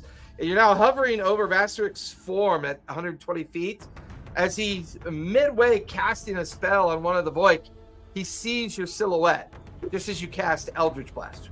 Go ahead and roll to hit. With advantage, because you have height. Get him, Buck. Get him. So here's a question. How do I roll to hit for a cantrip? It's D20 plus your spell attack. Right? It's ranged attack. Yeah, D20 plus your spell attack, I think, isn't it? Correct. So, If you click on Eldritch Blast, it should automatically roll it for you, right? On the Yeah. page, if you hit cast, it'll I have for like the effect for the damage. No, next to it, it should say cast, right? Hit DC. Okay, so it's the hits. Correct. So that's a 20. 20. Yeah. You watch as the energy arcs down, slams into Vasarisk's form. Go ahead and roll your damage, please. 7. 7 points of damage. You watch as Lunch pivots around and kind of corkscrews up at the same angle. You watch as Vasarisk sends like a glowing green beam of a necrotic energy as you watch Lunch take the full brunt of the attack from Vasarisk. You watch as the kind of necrotic energy pulse around Lunch, and he kind of do it again quickly as he's like keeping you at bay but giving you repeated opportunities to continue to strike down towards Vassarisk. For those of you down in the burnout village, way off in the distance, you can barely see the tiny speck that is Puck, and now there's flashes of arcane light coming from the lighthouse cliff, as flashes of arcane light are coming from Puck, and they're like striking at different points. From that first attack, from the first like sign of an attack, can I start flying towards her? Okay, you start flying towards her. I want to.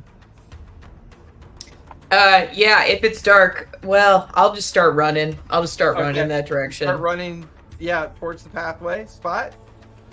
How far away are they, ish? About a mile, quarter mile. Okay. Yeah, I'm sorry. Quarter mile? About a quarter of a mile. Okay. I gotta do a little bit. I'm gonna start running, but I gotta do a little bit. Okay, you start running in that direction as well. Earth, and you invoke fly. You start running in that direction. Puck. It's about 1,500 feet.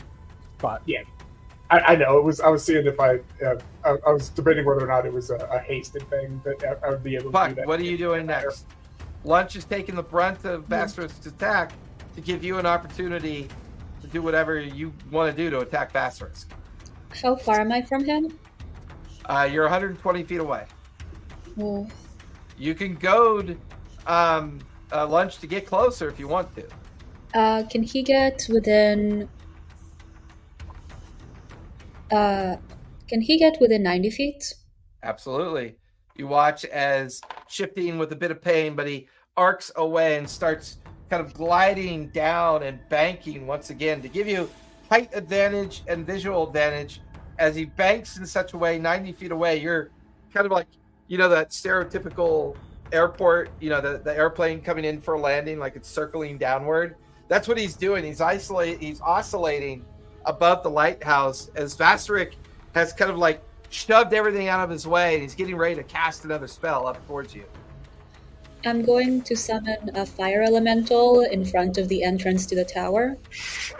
And I'm going to try and really connect with that stone if I can. Yeah, you watch as the fire elemental just springs up in front of the lighthouse entrance, which catches Vassarisk off guard. Kind of looks at you and the fire elemental, and he begins to cast spells at the fire elemental. The fire elemental begins to pummel into Vassarisk, keeping him occupied. There's a small silhouette of a person getting closer towards you, Puck, as Earthen arrives. Earthen gets there just as you've engaged the fire elemental. Earthen, you hear Puck yell out, "I'm going to tune to the stone," and she's got the stone out again, and she's now like trying to do those last few minutes of attunement to try to see if this stone has the ability to offer power. I'm going to psychic glance Vassarisk. That's an intelligence save? That's an intelligence save, yeah. Okay. That is a 27 to save. Okay, so he takes half damage. Go for it. Let me get my You D6. send the psychic glance down towards him. Two of you looking down to see Xanath and Spot and the Ironbound and Green Bottle and the Sky Reacher all sprinting towards the pathway that leads up. The Ironbound like leaps in front and then takes Spot by the arm and says, "We keep the Bear Clan busy while your friends deal with that creature up there. Follow me." And the Ironbound leaps into the queued line of Void Clan, that are being held prisoner by the Bear Clan. And he is just fully engaged with that, trying to free and distract the Bear Clan to give Xanath the ability to sprint up the pathway and try to reach the top of the heights. He takes half of 29 points of damage. Okay. Vassarisk takes the brunt of it, looks up to see you, and he... Give me a strength save, please, as he reaches towards you. He's close enough to reach? I was No. He's casting a spell on you. Oh, okay. Yeah, can I give me a strength counterspell it? save. Yeah. What level? I'll counterspell at 5th level.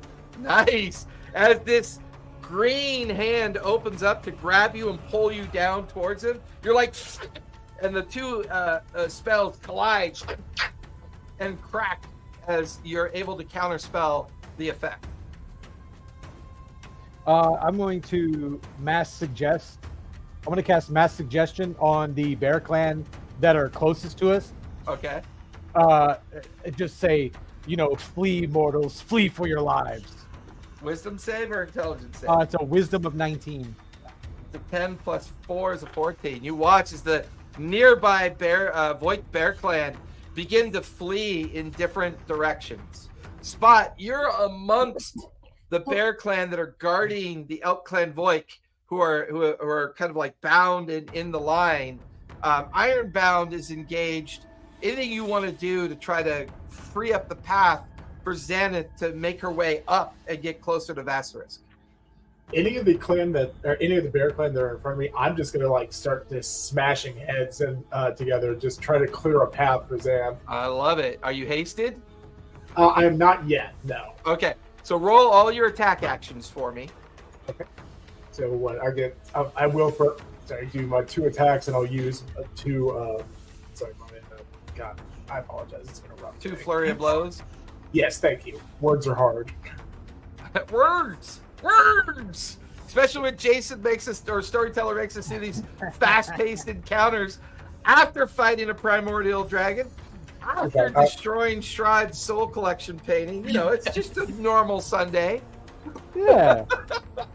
Okay. 13, 22, 27, and 17.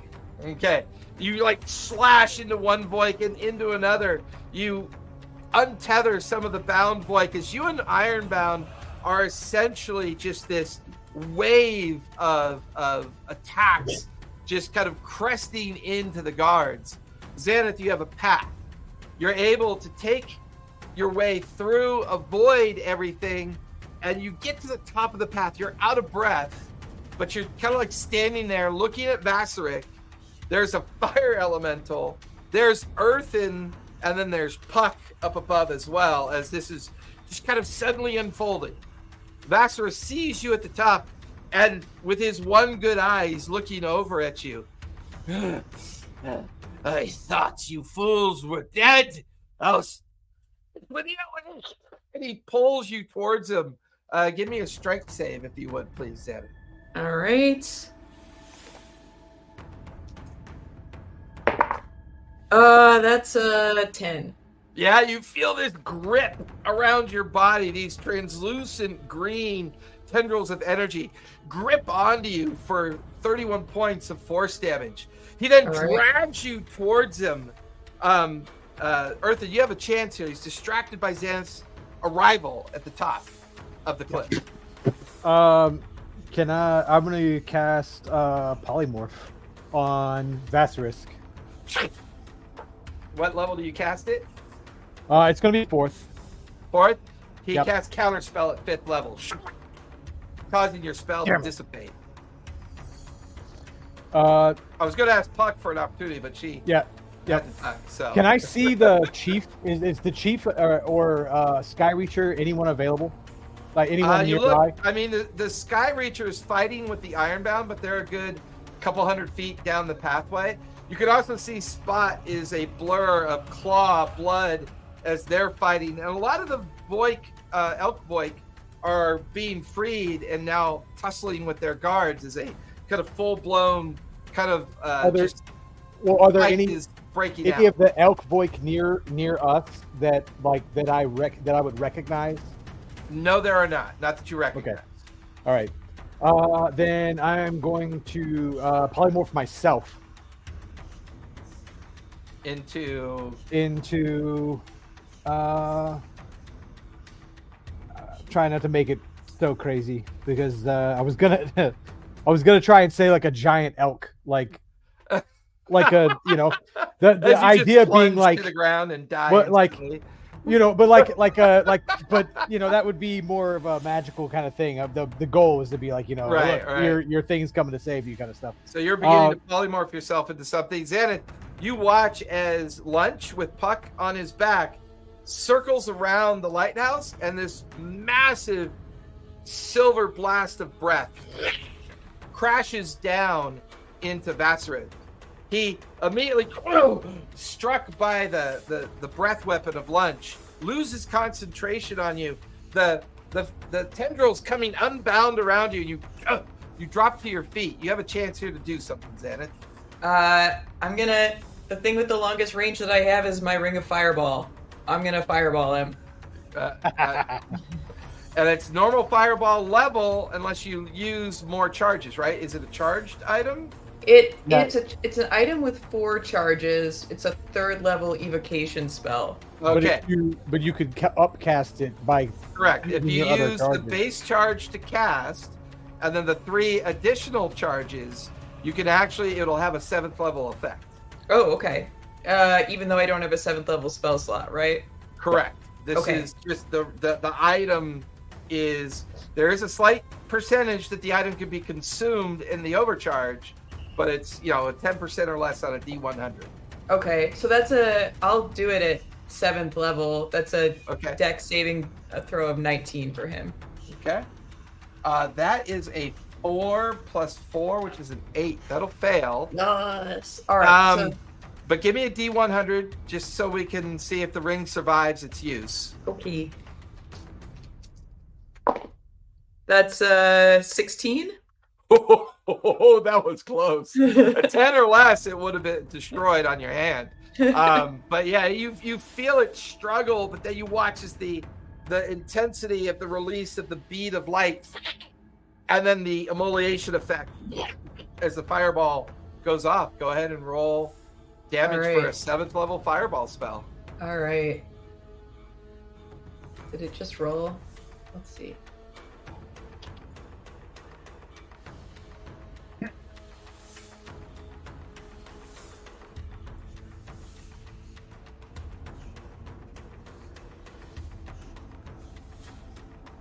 I love Buck's like, hey, sorry, be back in 5. She does a squinty face.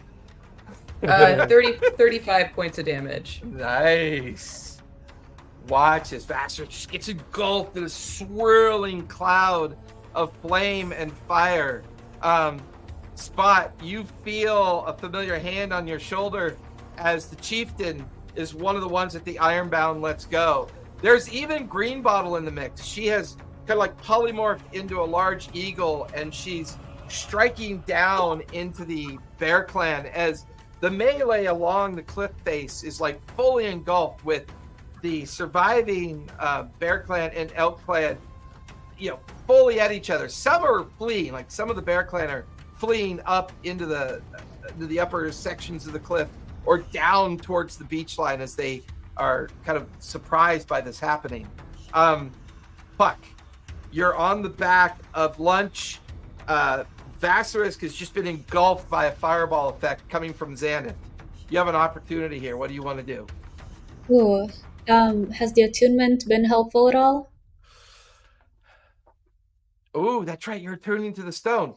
I need you to make a Constitution save for starters, please. 18. 18. Oh, fuck. I don't want you to do this now. Shit. Now give me an Arcana check, if you would, please. I mean, it's valid. It could happen. 17. 17. There's definitely something about this stone that pulls you into it for a brief moment. You get this like revelation of its power, and you feel its power kind of like attuned to you as you realize you're now attuned to a power stone. And this power stone is like unleashing arcane energy into you, and you feel compelled to cast a spell of arcane power or your most powerful spell. What's your most powerful damaging spell that you have? Witch's Bolt. Ooh, Witch's Bolt. That'll work.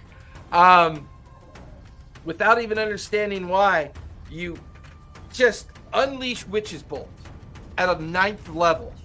And you feel it just turn What? into this purple tornado of energy that arcs around as the bolts begin to streak down towards Vassarus. Vassarus looks up to see this and to look at his entire plan of finally gaining entrance into the one functioning lighthouse becoming unbound. And he's just roll for damage as if Witch Bolt was a 9th level spell, please. Oh my Is that god. 9d12? It is, it is 9d12. Yeah, it is. Oh, wait.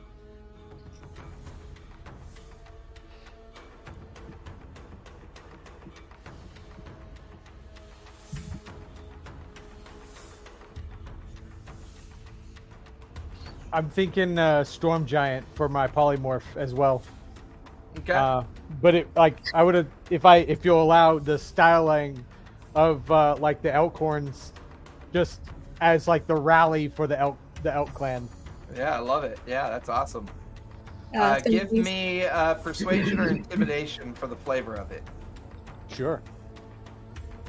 Puck, what'd you get for damage wise? 64.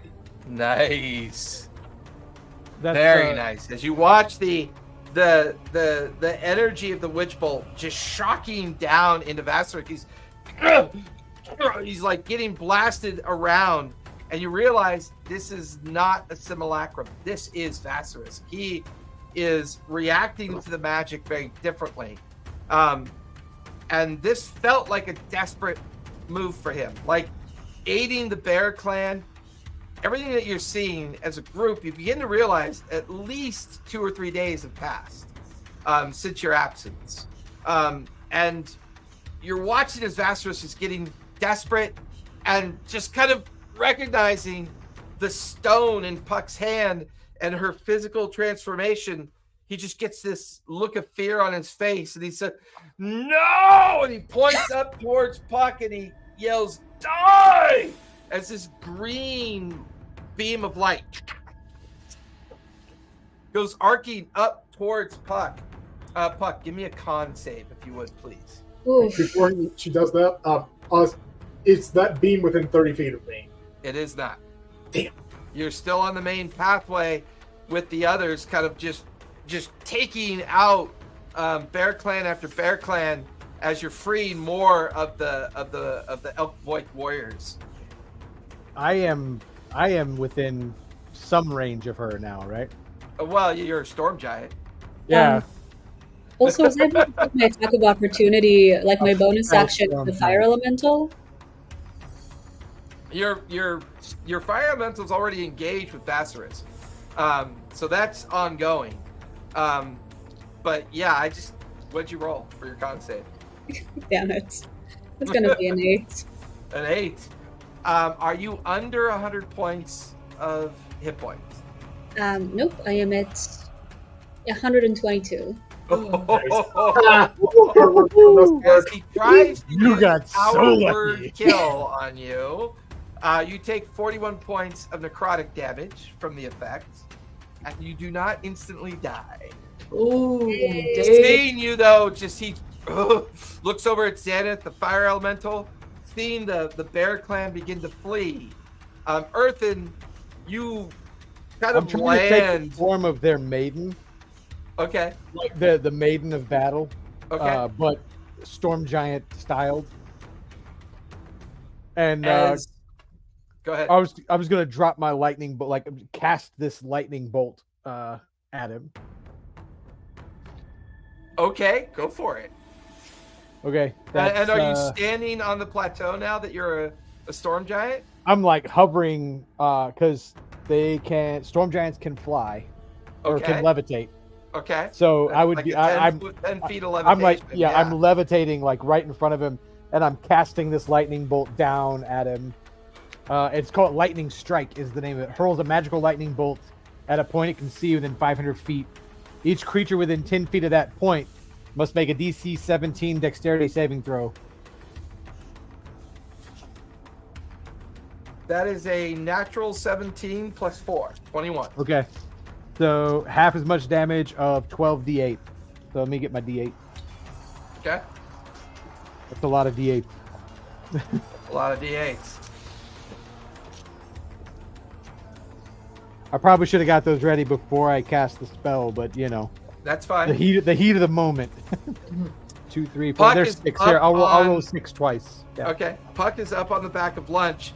Xanath, you're now watching this huge storm giant in like the effigy of the elk maiden. Kind of, you know, that's probably earthing because it's the only explanation that you could come up with. Yeah. Puck has been enhanced by the stone that she's wielding.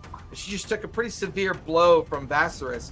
Spot and the others are maybe a few hundred feet away from you, fighting their way, you know, continuously up the pathway to try to get up to help. But it's a lot harder for them because the melee battle that's ensuing is just kind of making it difficult for them to get up there. But they're also freeing the elk boik at the same time and now turning the tide against the bear clan Voik. And there's almost a moment that you think you might be able to pull this off. Asterisk is contained and the Voik are being freed. You have an opportunity here, Xan, to do something. I will drop a moonbeam on Vassarisk. Okay, wisdom or con? That's a con save of 19. That is a 12 plus 6 is an 18. All right. So he's gonna take, I was rolling great earlier, but now I'm rolling like shit. he's gonna take 4d10 damage. Yeah, radiant damage too. And that's half of 48 for the lightning bolt. Okay. Oh, it was 3 10s. That's Nice. 31. 31. This cacophony of lightning through the cliff, shattering into pieces. You then watch as this cylinder of 5 feet of moonbeam light extends up into the sky and begins to burn the flesh and cauterize the wounds. And the radiant energy is zapping into Vassarus as he just starts screaming in pain as he stumbles away from the cylinder of light. He's looking rough. He looks up to see Puck. He sees Earthen's giant form, the bear elk boy collapsing around as his entire plan is coming undone. And you just watch as Vassarus casts this purple gateway in front of him, and he's about to step through it. Oh, crap. Oh, can I cast Windwall in front of it? You cast Windwall in front of him. Is there a save for that? Strength or Dex, I think. No, just damage. It's a strength 16. Okay. Not his power. That's a 15. He fails, and you watch the wind crash in front of him, in front of the gate that he summoned up, and it pushes him back and knocks him prone to the ground, and he just lands on the ground. He's like trying to get back up, and he's now belly crawling towards the gate to get through. Go ahead and roll damage, Buck.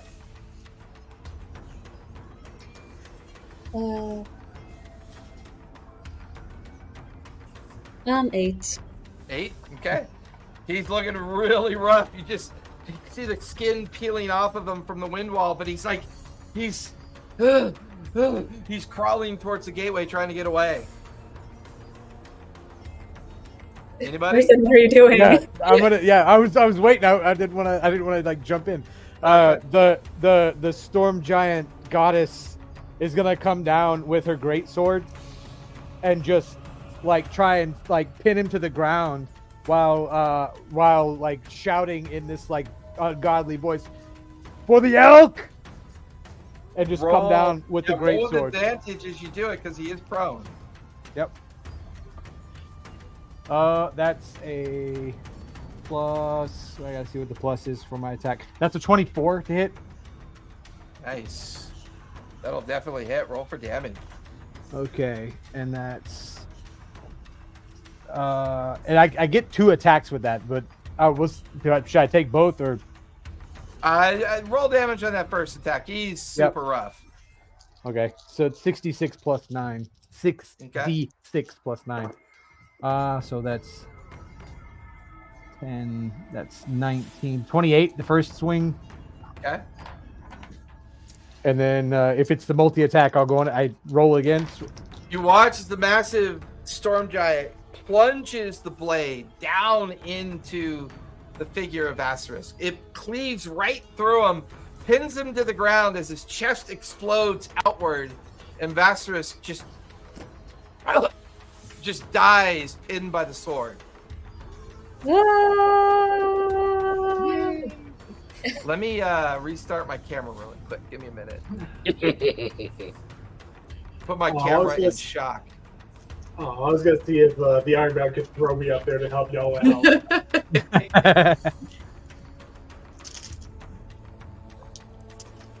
There's still a beacon up there? Yeah. Or there The was. lighthouse is still up there, yeah. So with that, Basilisk lies dead, but the fight goes on into the evening.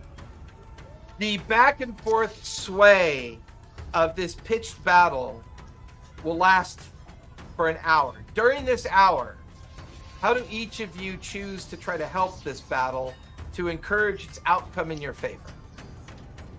I Go want for to it, Spot. climb along the climb along the vertical surfaces and just basically just leap off and shove and kick Bear Clan members off this structure. Yeah, What skill do you want to use to do that? What's a good skill that you Acrobatics. use? Yeah, give me an Absolutely. acrobatics check as you do that. Yeah. That is a 32. Nice. Xanath, anything you want to do to kind of help this unfolding battle in your guys' favor? Yeah, I'll throw up my Twilight Sanctuary and I'll be shooting strategic, healing words or cure wounds. Okay, I love it. Is there a skill you want to associate with that? How about medicine? Yeah, go for it. All right. That's a 26. Puck, what would you like to do? I would like to continue to use the elemental. Okay, yeah, I love it. Also from above, I can use the cantrip of Frostbite and Eldritch Blast. Nice. Is there a skill you'd like to associate to this check? It'd be your Stealth. best skill. You can pick whatever skill you want. Stealth. Yeah, go for it. I love it. You're just like airdropping Eldritch blasts and then like skirting away. Like long dragon-like breath weapon attacks from lunch. Do I get very- advantage because I'm doing it from above by any chance? Yeah, I would say we'll give you advantage for that. That's well argued. Thanks, because that was a nat 1. Okay, that's 22. That's better. Okay. Yeah. Those puck rolls, man. Earthen, inspiring the elk void around you. They see the imagery of your form and are immediately like spurned into battle. They break their bonds. They grab weapons from the ground. They're hurling the Bear Clan off the cliff as the entire string of 100 or so elk clan warriors are now springing into action. What skill would you like to use, or what would you like to do to help push this battle in your favor? The giant is gonna rip off the head of Vasterisk and like fasten it to her belt, Oh, nice. and then just be like Sauron, but a good version. Just like swinging this great sword, Yeah. cleaving through the Bear Clan. What skill do you want to associate to this effort? As I'm the storm giant now, it's gonna be strength. Easily Yeah. gonna be strength. So athletics? Sure. Okay, go for it. Okay. There should be an athletic stat for that yeah. in Storm Giant. Yeah. Yep. Plus 14. So Yeah, we'll go for it. Yeah, they're tough. that's a 22 though. You rolled an 8? An 8. Yeah. I love it. The battle wages for a solid hour. During this battle, I need each one of you to make a con save, please. Yep. Is it like against a spell effect, maybe? No. All right. It's the act of waging an hour-long battle. Okay. 26. That's What'd an you get, Puck? 15. Okay. 18 I got it. for Earthen. Zenith. I got a 13. Okay. Spot. 26. Everybody but Spot takes a point of exhaustion from the battle. But as the battle winds down, as the last of the Bear Clan either flee from the field or flee from the assault of the Elk Voik clan, late day turns into the first kind of like beginnings of early evening as the battle diminishes and there's just that kind of silence around you as the battlefield winds down. It's quiet. The exhaustion begins to settle in. The Vassarisk is dead. The Elk Clan saved. And Vassarisk did not gain entrance into the lighthouse.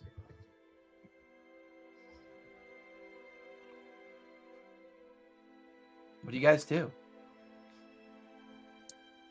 Well, I'm super exhausted now. But I I revert to Earthen's form and with this giant now head of Vassarisk like falls to the ground beside me. Do we see the elk chieftain anywhere? He is nearby, bloodied, cut up, looking rough. But he's like grabbing onto Spot and giving him that kind of like half kind of, yeah, you know, and then running over to his, you know, his fallen warriors and picking them up. And, you know, the eventually way up above, the surviving members of the remains of the Elk Clan that went into hiding after the collapse of the village begin to emerge from the cliffscape and their hiding places to kind of tend to those that are wounded. The gable keeper, Talindra, eventually arrives, sees the Sky Reacher, runs over, like grabs onto the Sky Reacher and just kind of spins her around. It's a mixture of sadness because of the dead. The town still lies in ruins, but this feels like a measured victory at this point. It's nighttime. Everything around you is a recovering battlefield, the aftermath of it. But before long, the four of you kind of find yourselves off to the side, drinking water, kind of patching up people's wounds. Like Xanath can't help not to. So like Xanath, like there's, you know, they bring over wounded over to Xanath and she's like using her skills to heal people. Spot's doing what he can. Puck is doing what she can. You know, you guys are kind of passively just realizing that a lot has happened in a very short period of time. I'm going to be playing like Song of Rest in the background. Okay. Spot wants to set up a field kitchen just to make sure all the survivors have something to eat. And Puck wants to find punch. Oh, For a kitty that doesn't have to eat, he sure likes to cook. I do. Hey, it's calming. It's meditative. I'm a monk. What do you want? You know, if that's how you meditated, you know, I think we'd be way better off like this whole time.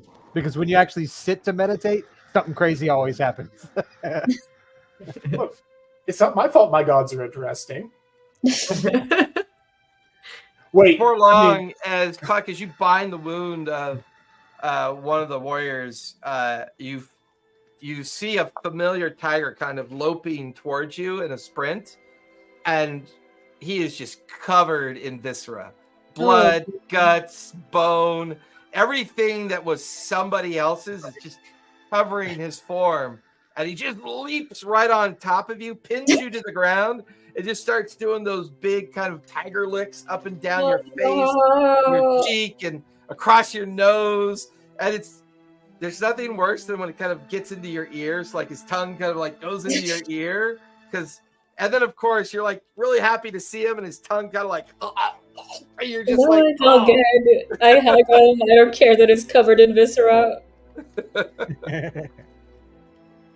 guys Yeah, roll I back know. again. That. Whew. can I just look at the Ironbound and just see Puck just getting covered in gore from lunch and just be like, hey, that's good luck among my people. The Ironbound goes, if it wasn't for so much happening, I'd be inclined to make an inquiry about that statement. You terrify me, Spot. Well thought.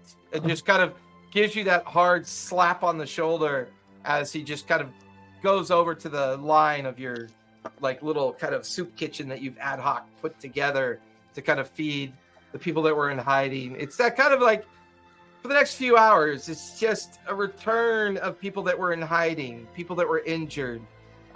Those that have perished in the battle are being kind of reverently brought over to the burial cairns on the outskirts of the burnt down town of Fjordheim, as they're just kind of going through the routine of the aftermath of a battle. But for now, it's just the four of you by yourselves at the end of all this.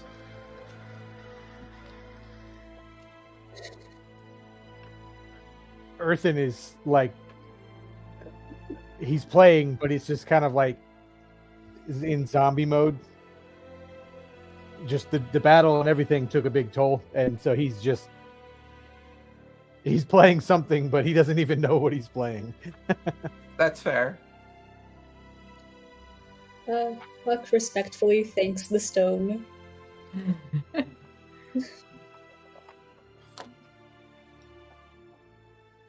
Yeah, you'll have to do a little more work on that stone.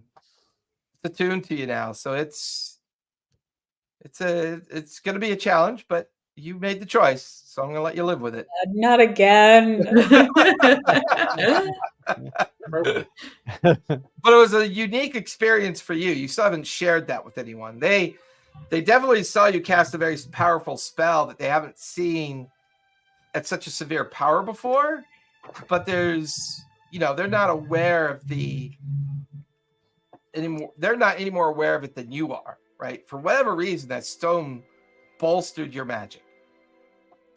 I do inform them of that. I'm not pulling another Dominion. I'm That's not fair. gonna go emo for this. What was that? It was just something that was unleashed out of the stone or through you? I have no idea. I know I haven't fully understood or connected with it yet, but it just gave me arcane magic, started to leak out arcane magic. I know it's probably not something I'm gonna be able to handle, but for now, I'm just gonna keep it and see what happens. And if I need to give it away, I'll give it away. I'm not making the same mistakes. That's some character growth.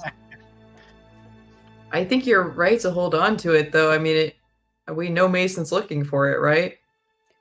Maybe that's... Do you think that might be why he's looking for it? Do you think he knows that he can use them to bolster something or himself? Maybe. I wonder if he's trying to use them as some kind of portal, but maybe it is just, incredible magic.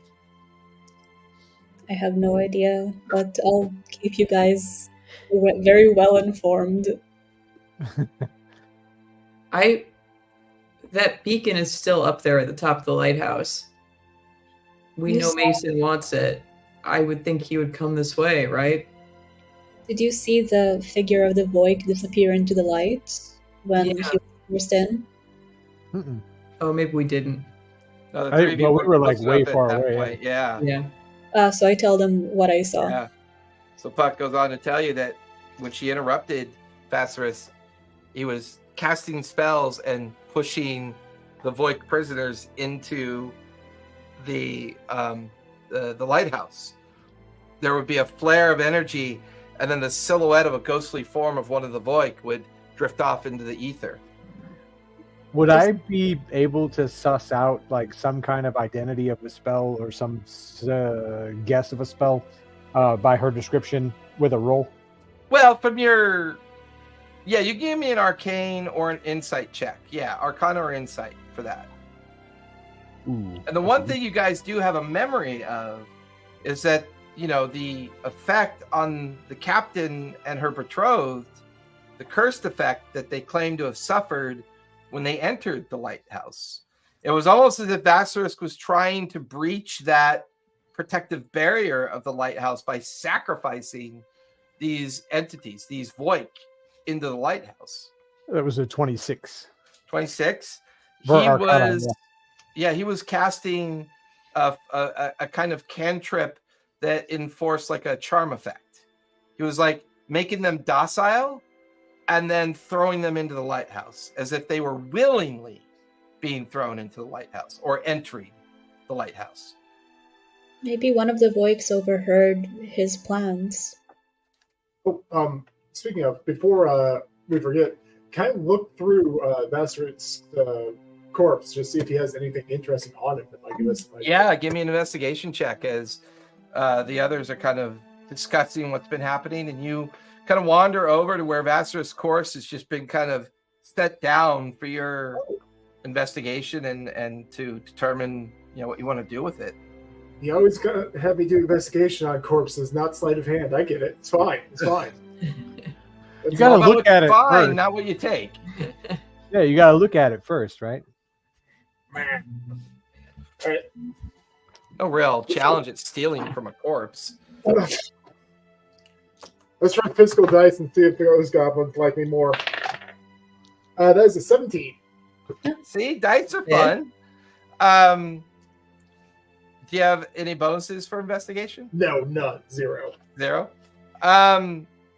You find his spell book.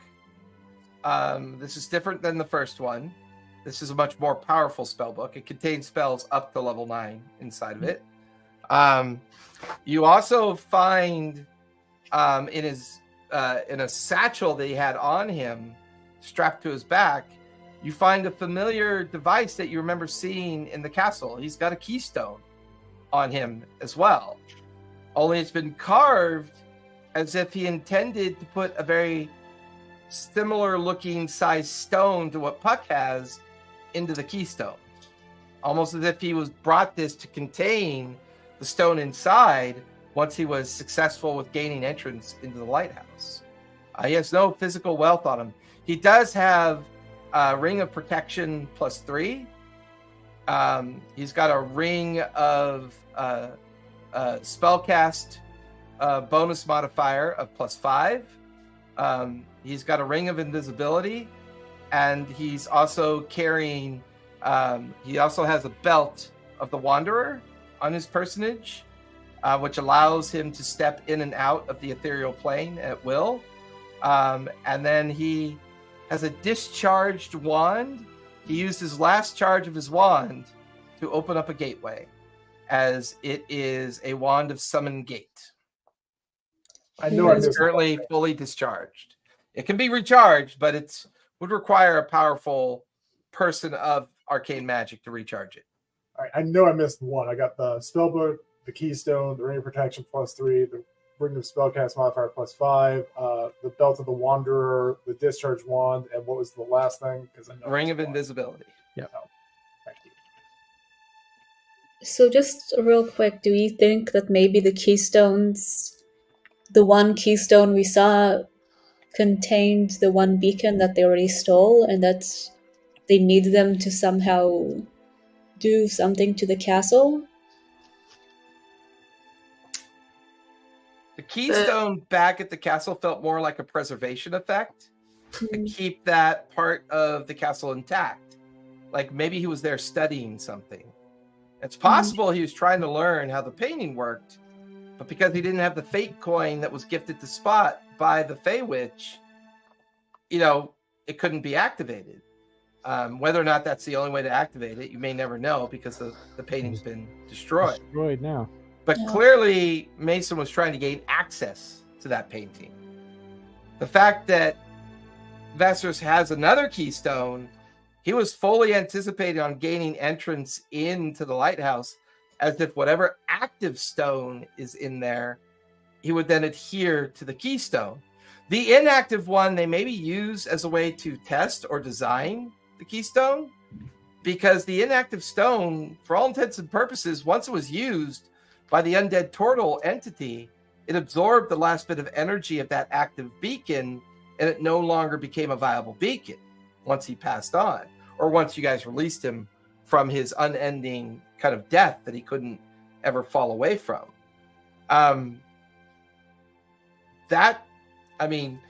You get the feeling that this is simply them trying to harvest the power of what these beacons are capable of. And you've probably set his plans back pretty significantly at this point. Let's celebrate this victory. We might. It's been a second. But that's good. That means that the one that they already have might not help them as much as they want to. Because it's sort of inactive at this point. Correct, yeah. Yeah, that's great. And do we want to decide who gets what as far as the loot? I could really use that ring of protection. I want that spellcast modifier one. Sounds pretty sweet. All right. Do you have the stats for Belt of the Wanderer? Because I didn't see that. Belt of the Wanderer is really easy. I'll put it in later. It's it's as a bonus action, up to 3 times a day. You can step into the ethereal plane and then step right back out. Ooh.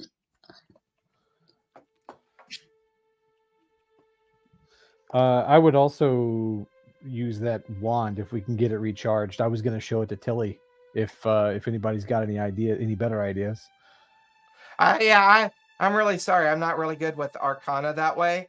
I'm more of a potions girl, flora, fauna, alchemy, components. I can do those things, but I don't recharge relics or items. Sorry.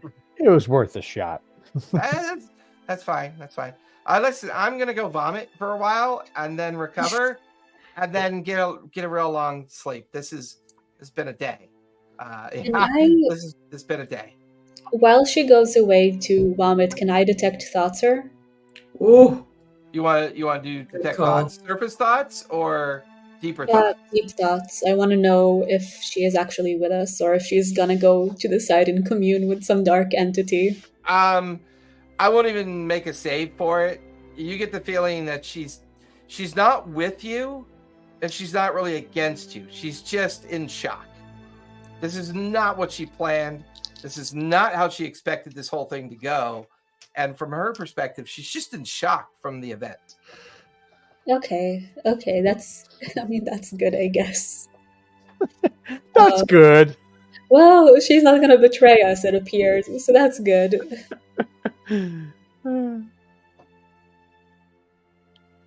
And what's left of the objects, real quick? There's the Ring of Invisibility, the Ring of Protection +3, the Spellcast modifier bonus of +4 or +5, the Belt of the Wanderer, and then the Spellbook. All right. Do any of these not require attunement? Just out of curiosity. The only one that doesn't require attunement is the Belt of the Wanderer. All right, because I might want that because I don't have it yet, but upcoming abilities kind of let me slip in and out of the astral plane, so that might be helpful. I'll take the spellbook. Maybe there are some good warlocky dark magic in it for me. Oh, definitely. Like, you say that, and I'm gonna look over at you like, are you serious? Listen, that's my most powerful spells at the moment. Yeah, weren't you a ranger? Don't you shoot stuff? When was the last time you actually shot something? Not since I didn't need to.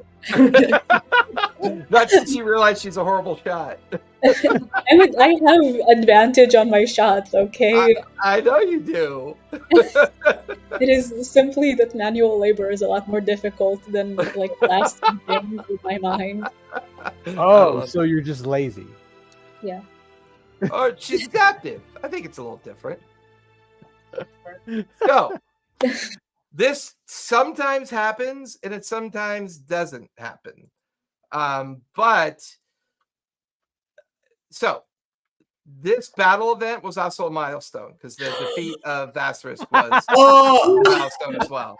Nice. So technically, I think you guys are going to become level 19, correct? Oh my goodness. Yeah.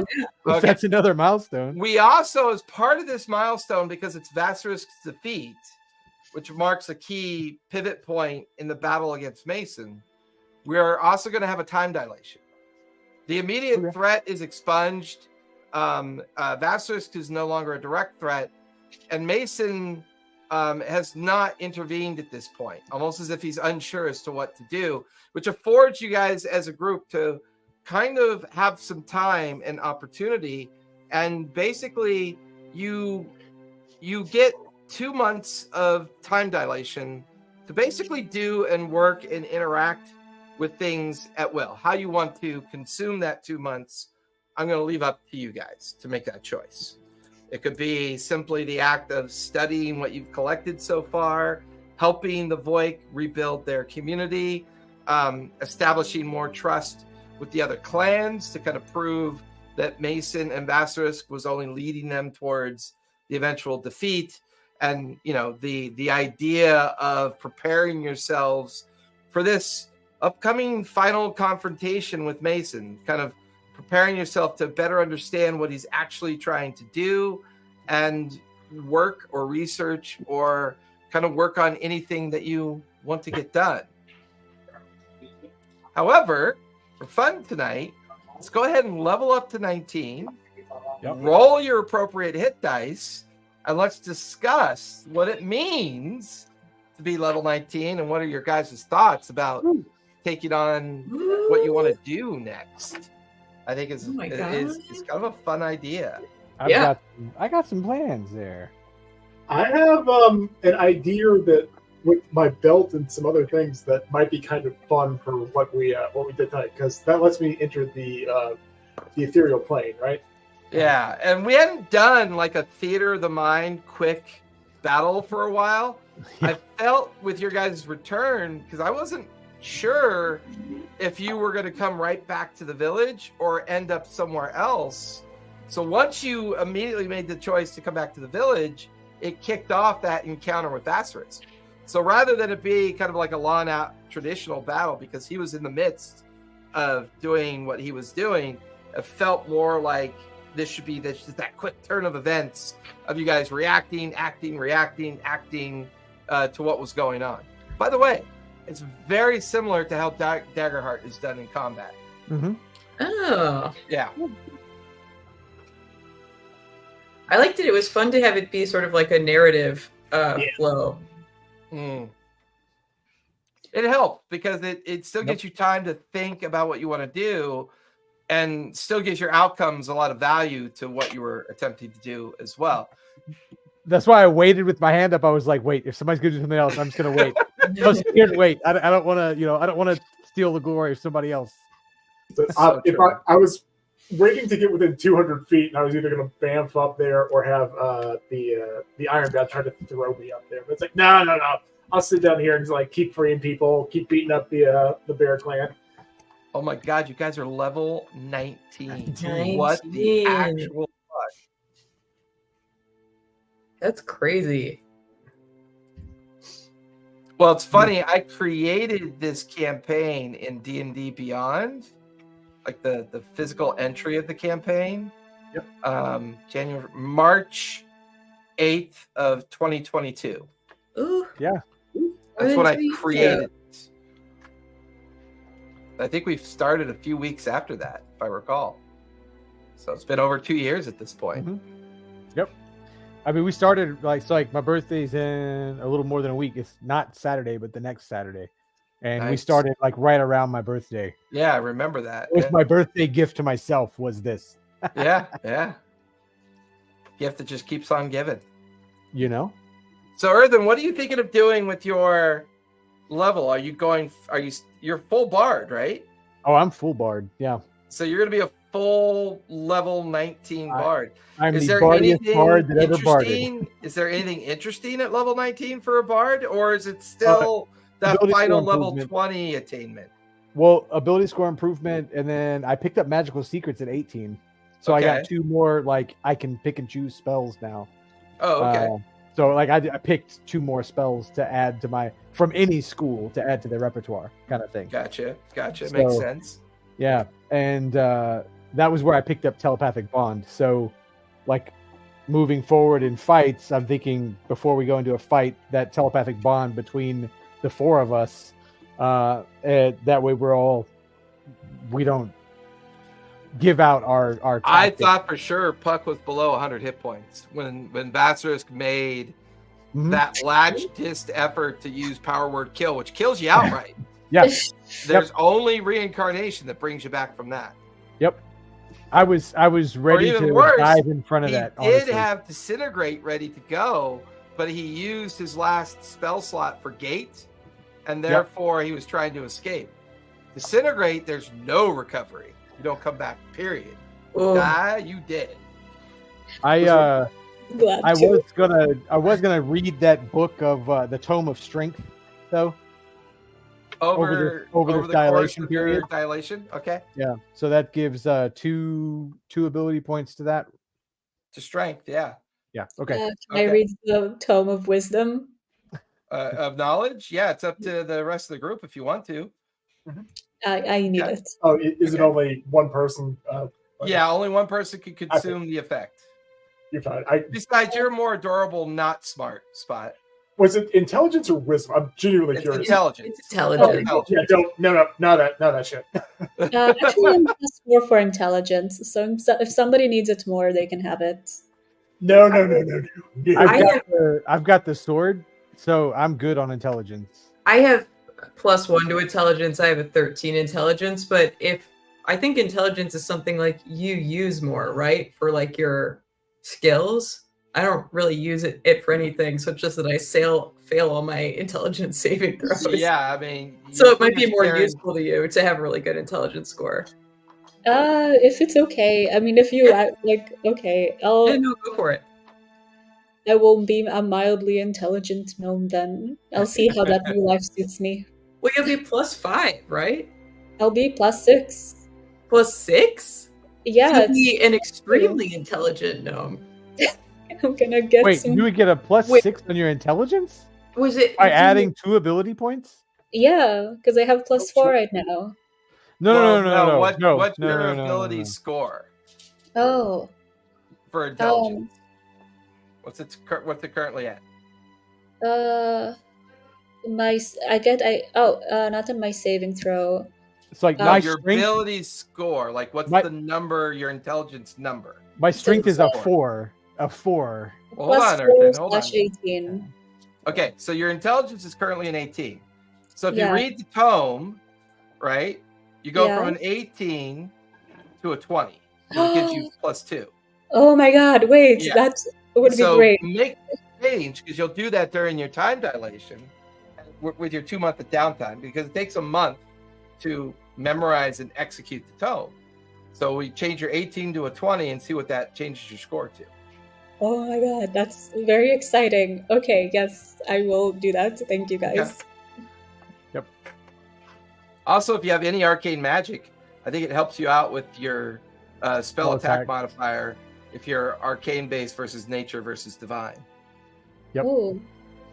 I guess we'll see. Don't forget, Xanath, now that you have some downtime, you may want to try to get a revelation or a full reveal off that Helm's charm that was given to you all those sessions ago as well. I'll keep meditating on that and communing with Helm and see if I can crack it. Okay. So this 2-month rest would also finally reset our exhaustion too, I think, right? Correct. All your exhaustion, click off a long rest, all that can go away. For Earthen and Puck, consuming the tomes, the Tome of Knowledge and the Tome of Strength will give you those bonuses. Yep. Xanath, what does level 19 do for your cleric? Because you're full cleric, right? Yeah, I'm full cleric. So at this point, I'm undecided on whether I'll take a feat or take 2 more points to Constitution. But I have a couple more spells. My Twilight Sanctuary now gives half cover to people who are in it, Nice. which is pretty sweet.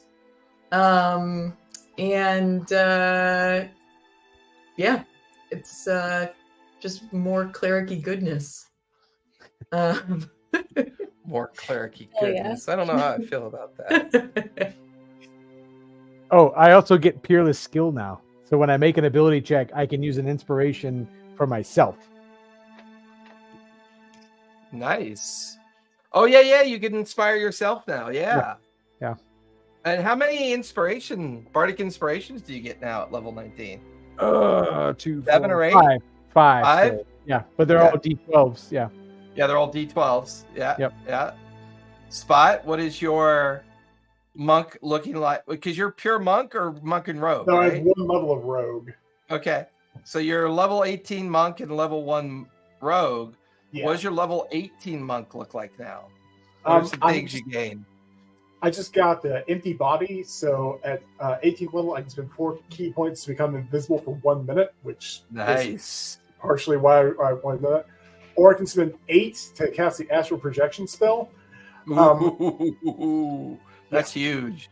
Yeah, that's gonna be That's fun. huge. You could actually, if you could figure out where Mason is, you could go challenge him one-on-one.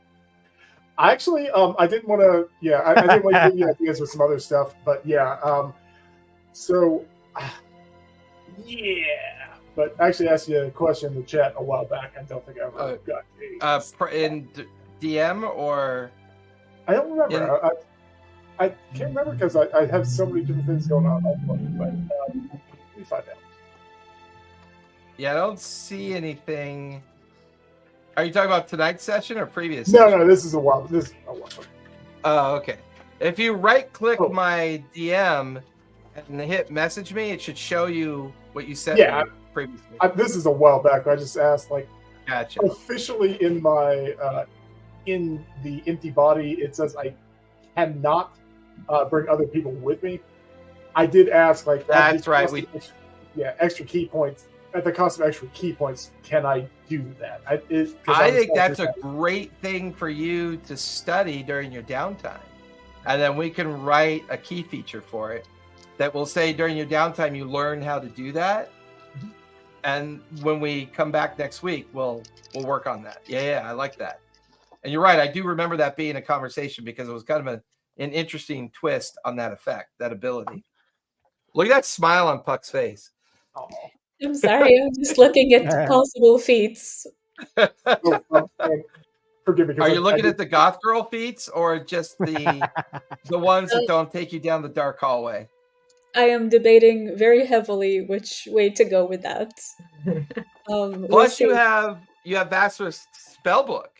You could spend Yes. some time studying that spellbook and see if you can learn any of the spells that he knows.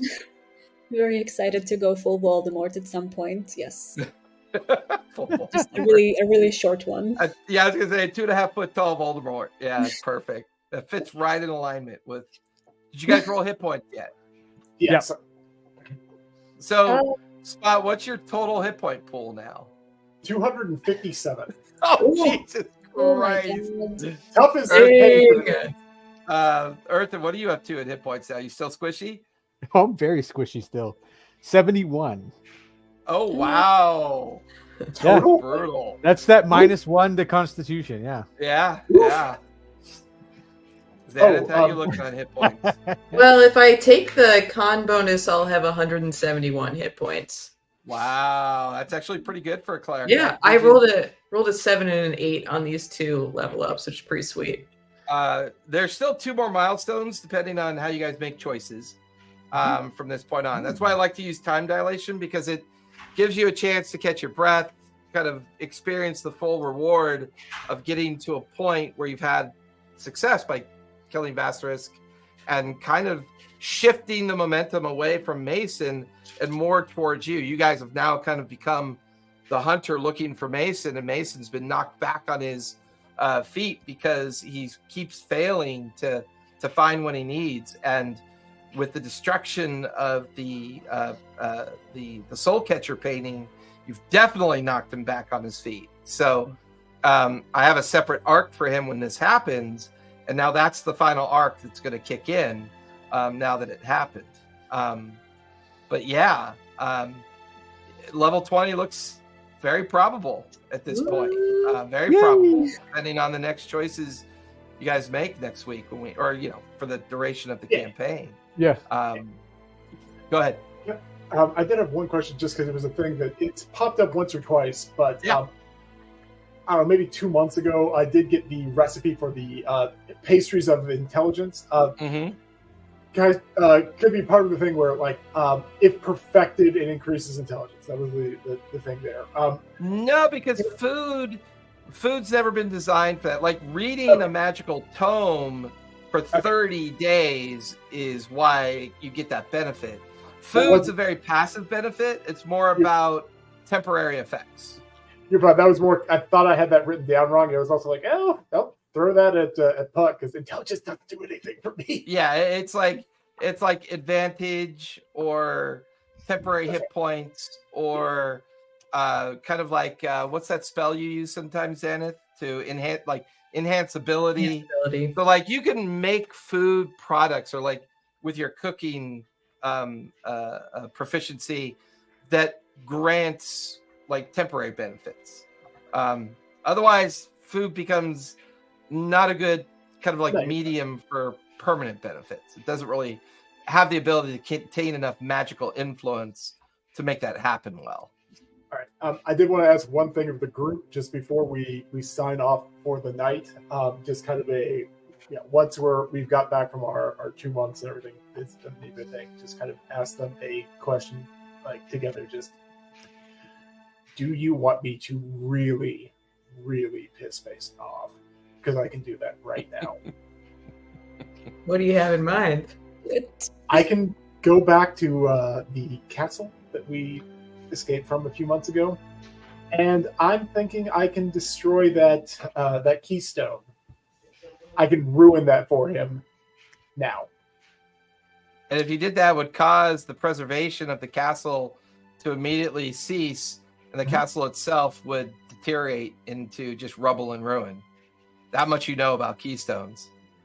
As long as you take some of this downtime to then study keystones and what keystones mean and how they harness power or can be used to harness powerful objects or powerful spells. Yeah. I love that. As we have a keystone on us, he's got something to study. That's fair. Yeah.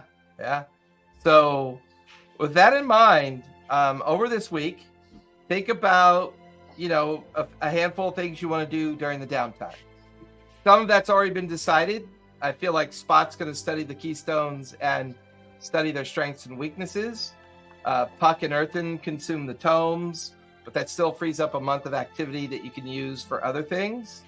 I know, Zenith, you're being meditative about the champion's charm that Helm gave you. But, think of a couple more things that you guys would like to accomplish during the downtime. And then we'll work on those when we meet again next Sunday. For everyone else, thank you for joining us. This has been really fun.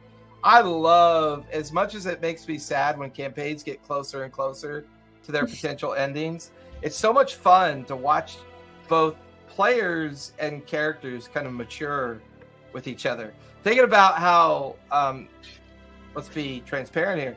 Think about how insecure you were, Tally, at the beginning of all this and how overwhelmed by it you were, but yet you really, really wanted to learn and you really, really wanted to have this fantasy adventure.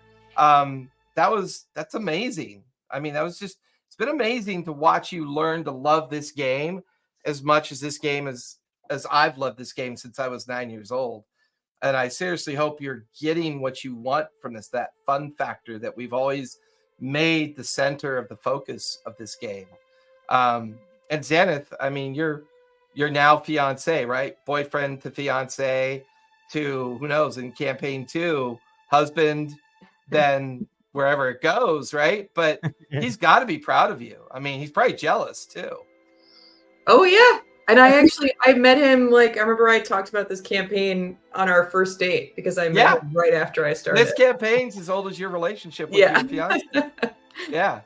And those are the things I think people find inspiring, when they have these opportunities to play and have fun and meet people and dedicate some fantasy time to unwind from your normal kind of life that you have to live every day and be able to play somewhere safely. You know, it's been an amazing, and now that the final arc has been determined by what just happened tonight, you know, everything's written, everything's done, everything's now based on the remaining choices that you guys make throughout the rest of this campaign. I feel like for some planning perspective, well, we'll say goodnight to everyone, and then we'll take 5 minutes to talk about campaign 2, because I want to take some time with it. So everyone be safe, be kind. Don't forget to play a game. Good night, everybody. We'll see you next week. Bye, everybody. Bye. Watch it. You know, so it's right there. It's right there. It's right there. Where'd Xanath go? Why did Xanath Oh leave? God, what's she? She left. She distracted me, and I don't know where she went, and I was gonna hit